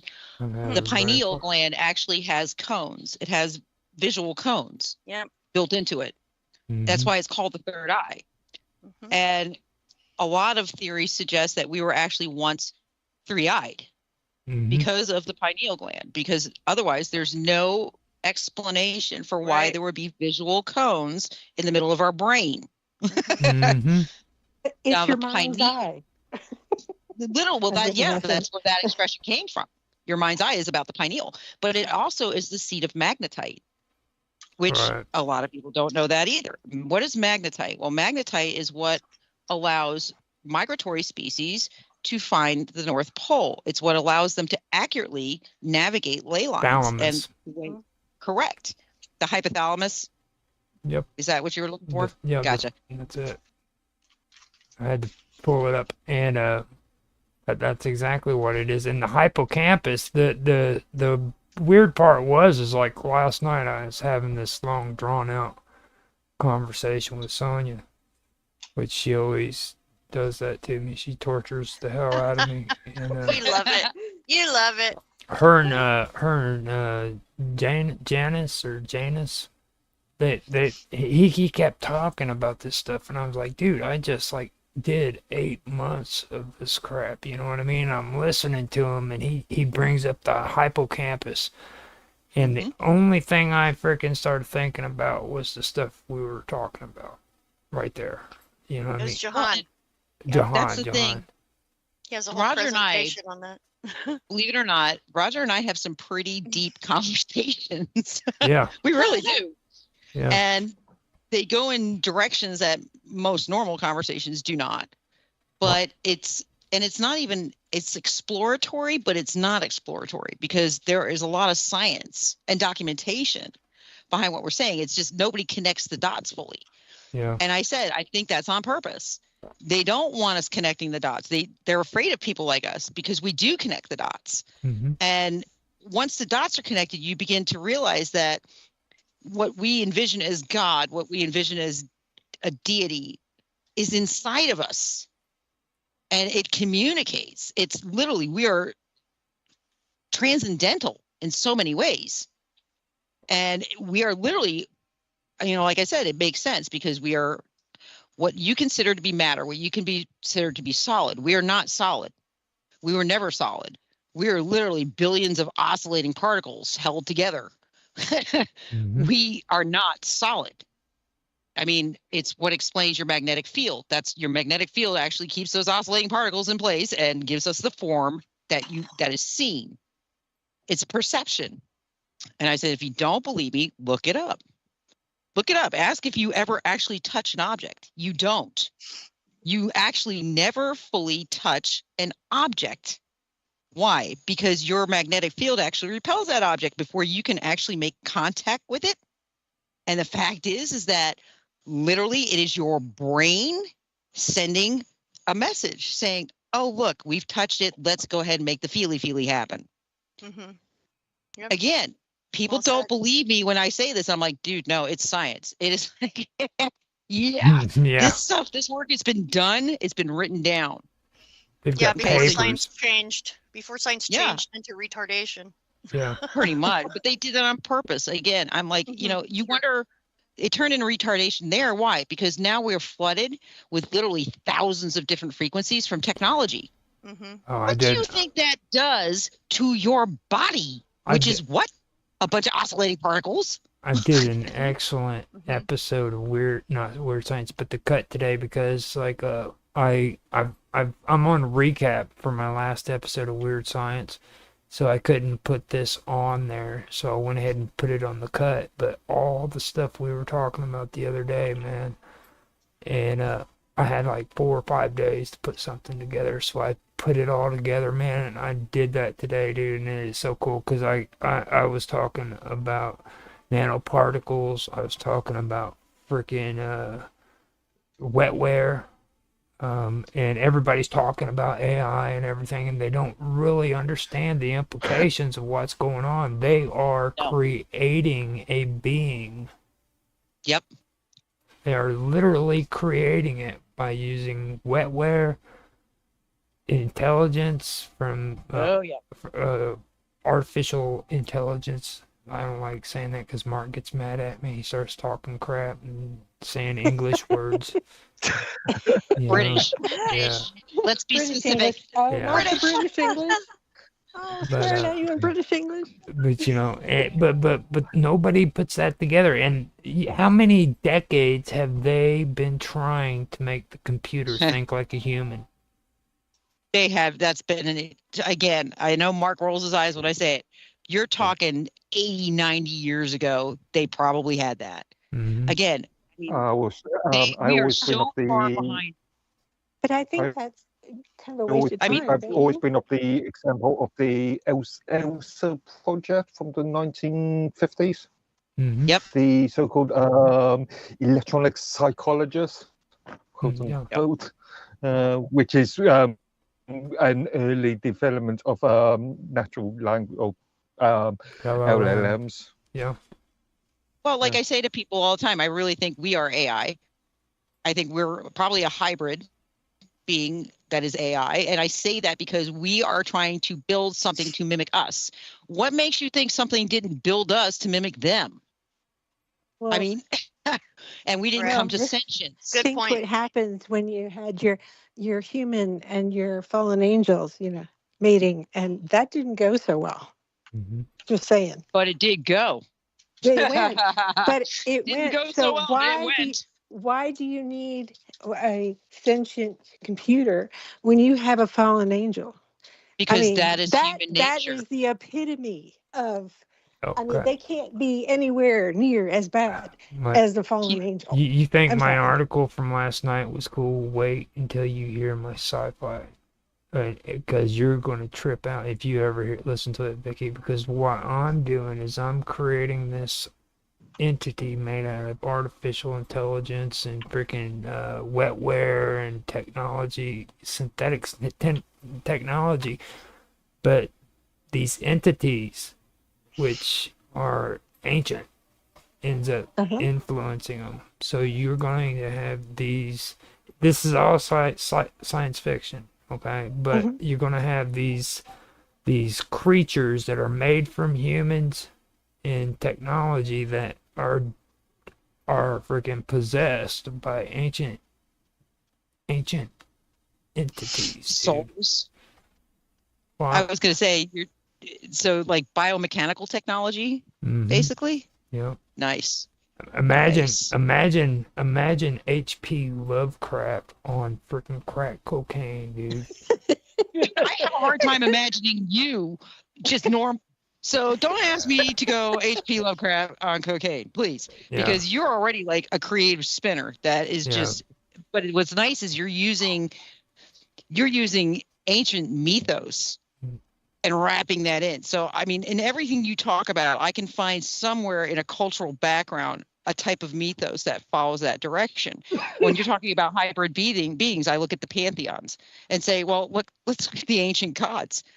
Let's look at them. Most of them were half bird, half human, half this. They were chimeras. They were hybrids. And it's why I give a lot of credence to the thought that, again, we were most likely a hybrid that just happened to look like this. Mm-hmm. Well, I mean, that's logically it makes sense. I mean, it's illogical to say we just out of nowhere and by chance erupted from the mud. God would have created us. God created us and breathed into us. That's where the image of God is in us. But if you think about that, think about it, Vic. Think. God. What makes you think God is not simply an extraterrestrial of advanced methodologies and intelligence? Because he's God. He is the Elohim. He is the ultimate. But again, the Elohim could just be a very ancient creator of an extraterrestrial intelligence that we just can't get our heads around. But somebody had to make the Maxwell extraterrestrial. Somebody had to make that. So what did Jordan Maxwell say? about extraterrestrial and God. You know, he said that God, if God was from, what is an extraterrestrial? If you're terrestrial, you're from Earth. You know, if you're extraterrestrial, you're from not of Earth. So if God's from Cleveland, then he's terrestrial. But since God is not of this Earth, he's definitely some form of extraterrestrial. He's a So, I mean, that's supernatural something Jordan being. Maxwell would always say. Yeah. He's a supernatural being. That's, the ultimate of the supernatural beings. He's the creator. He made all of the other. Well, he's our creator. Supernatural. Don't know if he's, or so goes the mythos. He is our creator, but we can't speak for other intelligent life. That's my thing. And that's where I got to get mad at humanity. Because humanity, the story is included in 15 other societies and cultures as well. So, the names were changed, but the story's the same. It proceeds. And I'm not disagreeing with the story. But who's to say, if you go to Planet Elon or whatever, they don't have a similar story. But we don't know that because we haven't met them yet. Because if we go back a certain length of time and look at what Mars was probably like several million years ago with an actual atmosphere, something very similar to us could easily have existed on Mars. A little bit difference in body weight and bone density and things as such, but not very different from us. Either way, it'd be considered extraterrestrial.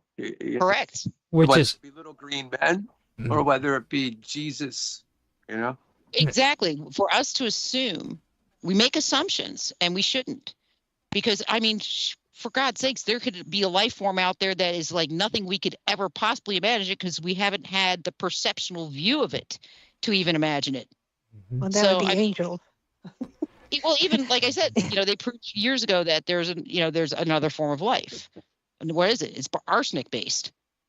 Nobody could have imagined that coming, and yet it was true. Yep. So it's like, we have to get outside of this arrogance we have as human beings, this ego. And not just this ego, it's fear. We have a fear. What is arrogance? What is arrogance?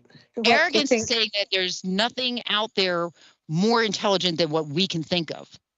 Well, that is arrogance. Are you not including the supernatural beings? Satan well, is even smarter supernatural than, beings. that's divine. They're more intelligent or yeah. we can't describe them, because if they don't have form, how do you really, that's a thought form, that's when about it. They don't take form down here unless they take human form. No, not according to John D. That's not true. John D made it very clear that they took other forms besides human forms. Well, John D. too, I want to point something out as well there. From what I've been learning, there's a good chance John D. wasn't talking to angels. Okay, everybody leaves out the whole concept of the good daemon, which I've mentioned on your show before. You know what I mean? Now, the good daemon and the angels, they kind of parallel one another. As a matter of fact, I would go as far as to say that's where the concept of angels came from. Because it's older. Well, the supernatural beings, we call them angels. That's a job description. They're supposed to be messengers. I love it. She said it's a job description. You get your butt in there and do your job. But what I'm That's saying what is Solomon said when he told those Ephraim and the genie to take, and you better dig that gold. And they're like, but it's cold down here. We don't want to. We're going on strike. And he says, I got this little this emblem and symbol, and you're going to do as I say, and this ring is going to make you do it. Right. I'm like, okay, we'll do it. Exactly. But again, there you're talking different names. Symbols had and still have power. Mm-hmm. People don't understand that. They just don't get it. They have power. Universally, they have power. And it's just depending on how they're utilized. Mm-hmm. Well, and it's funny because, like I said, It's Of interesting. course it does, but so does supernatural good. It really is I mean, interesting. That stuff right there has always amazed me. I try to stick to history and stuff, but I always get drugged back into those myths and those philosophies and because there's too much of it, Roger. no, I love Yeah. it. It's like I it's love like it. when you start talking about the jinn and you actually take the time to research the jinn, there's so much documentation and research in regards to the jinn. And yet they'll scoff it up and I mean they made shows to make fun of it. I Dream a Genie, they made shows to make fun of it. And it's not something really to laugh at because if you No. really research it, yeah, this is not something you want to play with. It's not something you want to laugh with. It goes beyond the human brain's understanding in some ways. And yeah, but again, there you're looking at religion, a lot of different factors coming into play to do what? Make fun of it, belittle it. You see that film, And The believe Wicked it or not, Master? and That might believe be- it Yeah. or not, believe it or not, even with that show, there was always a price to be paid. Correct? Yeah, I've always because somebody because- asked me today if I because- cast spells. I'm like, because to keep her, he married her. Oh God, seriously. Yeah, Nope. yeah. There we that's go. such there a- goes that broken. Okay, Mark. That's Okay, such a Mark. burden. I mean, oh my And- God. Suffering. Yeah, And how suffering. Like one of the hottest Oh. chicks of the 1970s, and it's just such a burden. You Barbara know? Eden. You know what I mean? Come on, dude. You wouldn't have married Barbara Eden when she She was had a back. banging body, man. all right, She had a banging okay, Yeah. all right. Then okay, we can do the same thing with Elizabeth Montgomery too. No, When you nothing. dabble with that kind of crap, No I didn't say competition. crap. I said craft. You know, Well, Well, like I because said, she was there's- bewitched. yeah, she was hot, but she wasn't no Barbara Eden, dude. with any practice, including Christianity, with any practice, there is a price to be paid for requests. Mm-hmm. If you're putting out good intention, the price that you pay coming back is usually a good return. Mm-hmm. If you're putting out something selfish or bad, it's going to come back and whack you. You have to pay a price. You cannot manipulate energy without paying the toll keeper. It's that simple. It's the Well. way it works. And it's funny because as a witch, most common question I get, do you do curses? Do you cast spells? I'm like, well, no, the fact that I'm inside your head to begin with is kind of a curse. Just going to put that out there.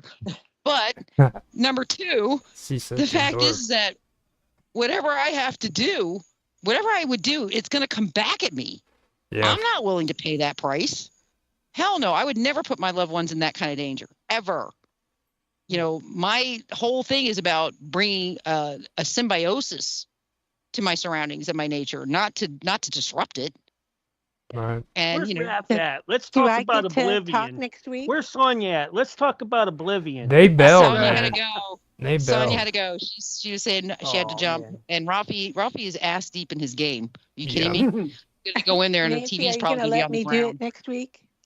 What? Do what, honey? Oh You yeah, said what we talked about? Yeah. Sure. Okay. Yeah. All right. I mean, Now, I Well, this seemed to kind of work out pretty good the way it went tonight, and it'll even get better as we go along. What Yeah. do you think, Roger? Should I keep it the way we did on how we connected up tonight, or make special rooms for this? I like it. What do you guys think? You think it was a lot easier this route? Because I mean, it's easier in one room. yeah, I can tell you that. yeah. Because I can see we can start trying to do that with the Vixen's Vault too, as we go along. But I think I'm I in would. 6 different conversations with the vault in all different rooms right now because I can never figure out which room we just talked in. Right. And then Yeah, what we yeah, can no. do is we can kind of delete those Yeah. old ones, and then or hide them so they don't pop up. I was going to say, just trying to review the messages that on those rooms. Don't can do get that. confused. Don't do that, dude. Seriously, me and Nancy have freaking But and So oh my we God, get into it. Vicky, dude, Vicky Yeah. too. Yep. When we start talking about skin diseases, oh, dude, Oh my God, that was funny. What about that herpes? I was that like, oh God, he did it. He did it. He brought it up. There we Yeah, go. he you did it. cannot Great. tell me that was not a cool conversation, though, dude. It was. That was It was. awesome. Yeah. All right, It was. but I'm going to say this. All right, I just finished the audio edit, and I don't know what happened. I think that we're missing parts of it, but I want to. I am. It does look and sound pretty good. It must have missed the break because we're about 10 minutes short of what we would have been, and I can but send you the everything's audio gonna. from my half if you want it, because I am No, no. simulcasting. I'm not gonna. For the first episode, I'm not gonna. This is kind of like, let's get it going. I'm gonna leave the raw as it is, Mm-hmm. but the edit part I'm gonna put up like this because it still sounds pretty good. Okay. And what I'll do is next week it'll be fixed. And for some reason, it something happened with the audio, the radio broadcaster that did that. I don't know why it shortened it like that, but it did. Okay. But we are going to get that up and out. And let's while I got everybody here, we're probably getting close to time also. I need to look for places to host out while I finish edits and things like that. Nancy, what happened? You're What do you typing mean? something. Okay, I see you typing. I thought maybe you. No, I was saying goodnight to Sonia because Good she night, had said Sonia. goodnight in the chat. Yeah. Oh, she's probably babysitting or something if I know her. Yeah, it'd be about that time. So, Yeah. and believe it or not, Victoria is right behind me.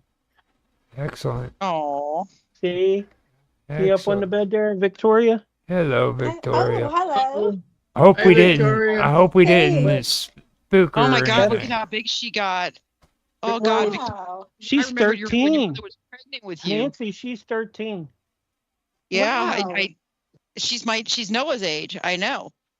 I'm like, holy crow! That time is like flying, sweetheart. Remember remember when she was so pregnant with you. little that when we were doing Cafe Enigma and your show and that, she was sitting on my lap and you're Yep. like, and I was doing, We're I calling was her the even- little, the Gralien. Calling her the Gralien. Really? Yeah.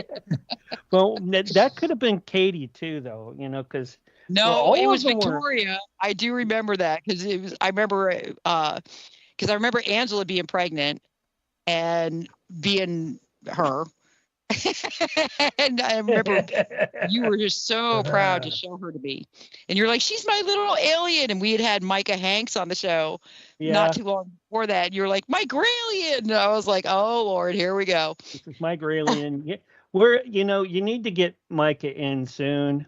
I just talked to Micah Again. a few weeks ago. Let's doing talk great. to him. What's he doing? Find out what he's been up to. Yeah, I'd love to catch up with him because he's still hot on the trail of a lot of things. He kind of cooled his jets a little bit. I think everybody did with COVID. Everybody kind of just cooled out a little bit because it changed the landscape of things in a huge way. The group, the paranormal family, that was once just, it didn't matter what your politics were. None of that mattered to us before COVID. And then COVID hit and it created this schism that was ridiculous. And I know it hurt Micah because Micah lost friends. Because Micah was a staunch liberal for a very long time until right before COVID. And then he came used in a big way. Man, And you I did you not were like that. breaking up really bad there for a second. Yeah, no, I think they censored her. Let me tell you something. I had a dream about you, me, and guess who? Scotty, Yes. I'll get out of your head now. I dreamt that you and I were out riding around, and you were like, "Let's pull over. Let's get some gas." I'm like, "Okay," and then I'm like, I filled it up, and then we're in my truck, and then we're driving by, and She goes, "Hey, that's Scotty up there." And Scotty's out mowing the lawn or something. I'm like, this is, Scotty probably can't do that right now, and and I dreamt this like last night. All right, and he invites us in, and we're sitting all around just talking, and he's reading the newspaper, and we're just having like sodas and drinks with him. Everything was like real cool, and that's all I remember. So I It's hope funny nothing because has happened to Scotty or anything. no, And something he's good happened with doing Scotty. good. He released a video today, updating everybody on his physical health because, as you know, he almost died several times. Yeah. But he apparently went back to the doctor yesterday, and they were discussing removing his right leg because of the gangrene type situation that was occurring in his big toe. And the doctor said, "You know what? Let me just try this one last thing, and let's see if we can salvage this leg." And he did this procedure like outpatient, and whatever he did, it stopped the infection. So Scotty just did a video today basically telling everybody it looks like I'm on the finally permanent road to recovery. I don't have to worry about the leg anymore. The leg is not going anywhere. So I was like, okay, good. He's finally getting some good news. And I can tell he's more positive, more upbeat, but God, this aged him in a huge way. And I just, he said, I can't really type still because I'm still, the combination of the medications they had me on and everything else, I'm just not quite there yet, but I can speak. So I was really, really happy to see his update. Well, that's good because, it kind of gave me concern. Like, sometimes when I dream of people and that it's not always for the good, I know. Like, yeah, and he was happy and everything. I'm like, man, I need to, and while we were talking, I'm like, no, I just remembered that. I'm like, man, I'm glad we talked. I've never met Scotty in person or you, but I have. It was I have really, met I know you guys have, but have met, but it was kind of a strange dream at that, but it was neat. That's all I because can we had say. in fact, I can probably get Scotty on the show now because he's not doing his own shows right now. That's good. Yeah. Oh, It would probably be good for his mental health to be part of a show like yours. Oh God, I miss him. Him and I are like, oh my God. Get you guys him, don't and Micah understand. together. Oh my God, it's like the old times. Me, him, and Rocky. Oh Lord, what a mess. But I mean, it just I guess Scotty, you could say Scotty reminds me of Vicky. Like Vicky will very much like Scotty. Yeah. I mean, he actually his major in college was theology, Vic. Brilliant man, and he's a thespian, so he's got that orator's voice. He could be a little long-winded, but no. I would get him on the air and just like shut my mic off and like kind of put my head back and be like, go. You can with him too, you could take your headphones off, get up, get a drink, go to the bathroom. The glory and just days. pop in every now and then. Yeah, we did we did the Exodus reality, which which tied into a biblical series that I did with Cafe Enigma, which talked everything from the walls of Jericho to Moses, and the Red Sea. Yeah, you were there too, David. I remember. Well, in fact, we did a live broadcast with Scotty and John out of Egypt. Yeah, when they were when they were on the boat, and John had the Pringles can. Oh my God, that was so funny! I forgot about that. He had made the Pringles can into a Wi-Fi receptor, which was hysterical. And I was like, "How did you do that?" So he told me. I was like, "Oh, I got to try that," and it works, by the way. Which is actually a good idea. I think we should pressure Vicky into giving her opinion of what a good episode of Cafe Enigma would be when it comes to the religious aspects, because I know Mark mentioned it a couple of times about wanting to do a few episodes of it, and I think that would be a good idea because I've been trying to pressure her to do something. That's what we're doing. That's what Vicky was talking about with this next think episode. Series, I The think next that one. series was called Mysteries of the Bible. It was like a Yep. 6-part series that I did. It was really good. A lot of people followed it, but you know, the most followed show that Cafe Enigma ever did was about Michael Rockefeller. Yep. And then the next one would have been Amelia Earhart and the Yeah. Limburg child. Of course. Yep. Yeah. Baby, Limburg baby. Yeah. And the So we word, did, you know what and the then sad part? and then right after that, I think I did Missing in Action, and that's kind of one that David and and I think it was just you and me that night. I think so. And maybe, Mark. huh? Yeah, I think it was just the two of us. Yeah. Just the two of us, and we talked about guys missing in action to killed in action, and it was and it landed on what was it, a veteran, no, yeah, it was a Veterans Day or a Probably was. or Yeah. something like that is how. I remember doing a show for the Vault with you, Mark, that was on Veterans Day, and it was based on the stories. In fact, we had a soldier on, I can't remember his name, but it was about the stories of the ghostly soldiers that led soldiers to safety on the battlefield. Oh, wow. Yeah. Yeah, that was a great the show. World War II? Was it World War II? No, or? it was Vietnam. No. He was Vietnam.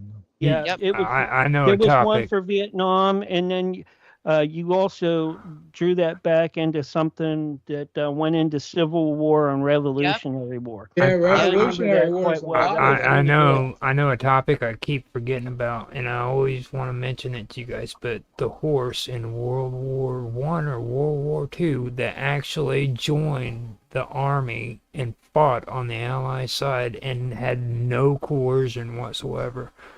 As a matter of fact, they let that horse run on its own, and it actually acted like a soldier. Yep. Wow. It's like there's some you can do. We got, like I said, I really kind of want to get back into that with the Vault and get creative, but it's a very hard political environment right now. It makes it. I mean, Peter Robbins, I could get Peter Robbins back on the show, but he's so polar opposite of where we all stand politically. It would not go well, and I can tell you that right now. Oh yeah. Yeah. Yeah, we And it don't doesn't need mean- that. It doesn't mean Peter and I aren't friends, because we are. Yeah, But I same know in a public forum, it's not going to go well. So I'm like, I'm not going to put him through that. I'm not going to put me through that. I'm not doing it. But on the other side of that, a lot of the older shows, a lot of my connections, a lot of these people are trying to stay away from the paranormal. Like, in fact, I got to get Rob. I think I can get Rob back on Demarest. I'm still in contact with him quite a bit. But I mean, I'd love to do that. But Deb just had him not long ago. I mean, I want to get like into, I want to do these shows again, though, that are not maybe the rich and famous, but people, regular people who have had these experiences. Like, I thought that Ghost Soldier episode was incredible because it brought something to life. And there were, Why why don't you do this? I mean, you have a 2-hour show. You could make a segment just for that. I think that's, I think that's actually would work beautifully. I'd like to give Vicky a segment. Yeah. Just kind of like an update, here, Vicky, let's go ahead and, integrate you into your show, because I think again, I'm not poking at Vicky at all when I say she has an important message, and I want her to be able to voice it, because just as we have our messages, she has hers. And I know she tends to get drowned out because we disagree a lot of times with what the message should be, but I want her to still be able to have her voice. There's a lot of people that agree with Vicky. And again, we may not stand on that same, I guess you could say, perception, but we all agree that. Go ahead. Oh, from Dr. Michael Heiser, who's, as he's a theologian, he's a antiquities language, reads Greek, the Hebrew, Sanskrit, Mesopotamian, he knows it all. And his hobby was the paranormal. He would be on paranormal shows. He went into it, and then when he would read, one particular verse, and it was Psalm 82:1, and it was talking about the divine council, which God was there, and and it said he was seated amongst the gods, and he was a seminary student at the time. It was like, what the heck is that? And Well, that's kind of unfortunately, what you know, I'm thinking. I'd like you to do like a psalm of the week, and focus on one psalm and give, something that has meaning or perspective, and give your perspective, like maybe a 10-15 minute segment where you're doing that. I think that would be a well, nice contribution to the show, to be honest. I'm glad you guys are well, talking about that y'all because want me to talk about? let me ask MC something too, because this is kind of MC. Summer Todd actually contacted me, and she's saying she's wanting to do something this week, either Thursday or Friday, for 9/11, about the spirits of 9/11. And I don't know how you are about the paranormal and everything, but I know you're really into 9/11, and I was wondering if you'd want to come on there and be a part of the panel for her. Yeah, absolutely. Now, 9/11 is going to be a busy day for me because I'm going to be in Yeah, New York it's not gonna most of the be day. it's not gonna be on actually not 9/11. So Oh, okay. All right. Well, very good. Yeah, I'm very open-minded when it comes to everything, really. okay. Doesn't matter if it's the paranormal or, whatever. But yeah, no, it sounds like fun. Okay. I'm definitely game for that. Because she mentioned it to me, and then I remembered you. I was like, whoa, hold on, dude. I can see if she wants MC Dirty Pants on there. Dirty pants. Oh, yeah. Oh, don't get mad at me, MC Dirty Work. Sorry. I mean, but literally, Yeah, no, I it think sounds like fun, man. I think it's great. And like, I want to have eventually, like I said, Vicky had approached me. I put out in the chat, guys, anything you want to do, the panel, because you're each distinctively intelligent in your own aspects. Anything you want to do, let's do let me know. We'll do a show around it. I'm trying to give everybody a voice. Skin disease. And yeah, we're not doing a show on skin disease. Not after that Q&A that would happen in the chat. Oh no. The Greek for herpes is Crete. Oh Lord. Oh yeah. I'm telling you, dude, like that is the coolest conversation. And I didn't think it at first, okay, but my ex, when I was living in Kansas City, she used to have the dictionary where it shows all the illnesses and the addictions. Oh yeah. And yeah. Offenders no, got the hypochondriac. DMJ. Yeah. Mosby's dictionary, right? Yeah. Well, then I think the question of the year came up in that conversation. Is herpes a skin disease? I was like, he did not just. Did he really just It's ask a that? legitimate question, dude. It really is a legitimate question. And a lot of people don't know because, like, when the herpes pop, it creates an infection, but it has to pop first, I guess. Yes. Well, and the thing is that most of us, and I said that, one of the reasons Vicky and I didn't bring it up was because to us, it's classified as an STD. Mm-hmm. You don't necessarily think of it as it is a skin condition, but it is a skin disease, but it's classified as an STD. So we kind of put it over in its little pocket. That's STD that goes over there. Treponema pallidum. Well, I'm cool with calling it an STD because freaking, you know what? You don't want to mess around with the STD. You know what I'm saying? When it's again, too, you got herpes 1 and herpes 2. Yeah. Yeah. And don't forget, Jack mentioned too that you can get space herpes. Space herpes. That's right. And you know what? Okay. So that brings us to the end of the first episode of Cafe Enigma. I hope you guys enjoyed. I enjoyed it very thoroughly. It was really, really good. I was impressed. That's all I gotta say. I hope you guys did enjoy. If you did, go over to Dragus Production, give them the thumbs up, make comments, let everybody get to know you, because this is a very, very good group of people, and I hope you had a chance to listen to them and get to know them.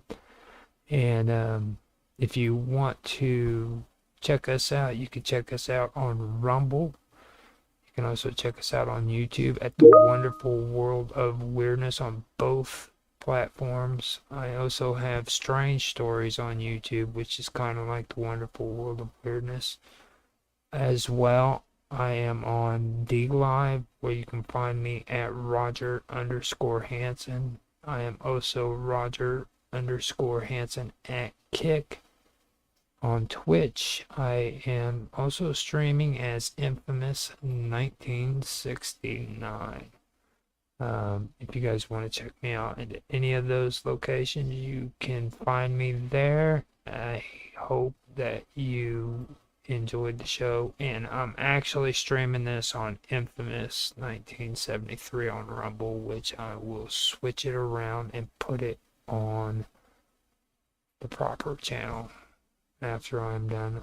It really sucks that I actually did the live stream on the wrong stream, but at least I know now that I did that. So with that, I'm going to go ahead and end the stream, and I will talk to you later. Thank you guys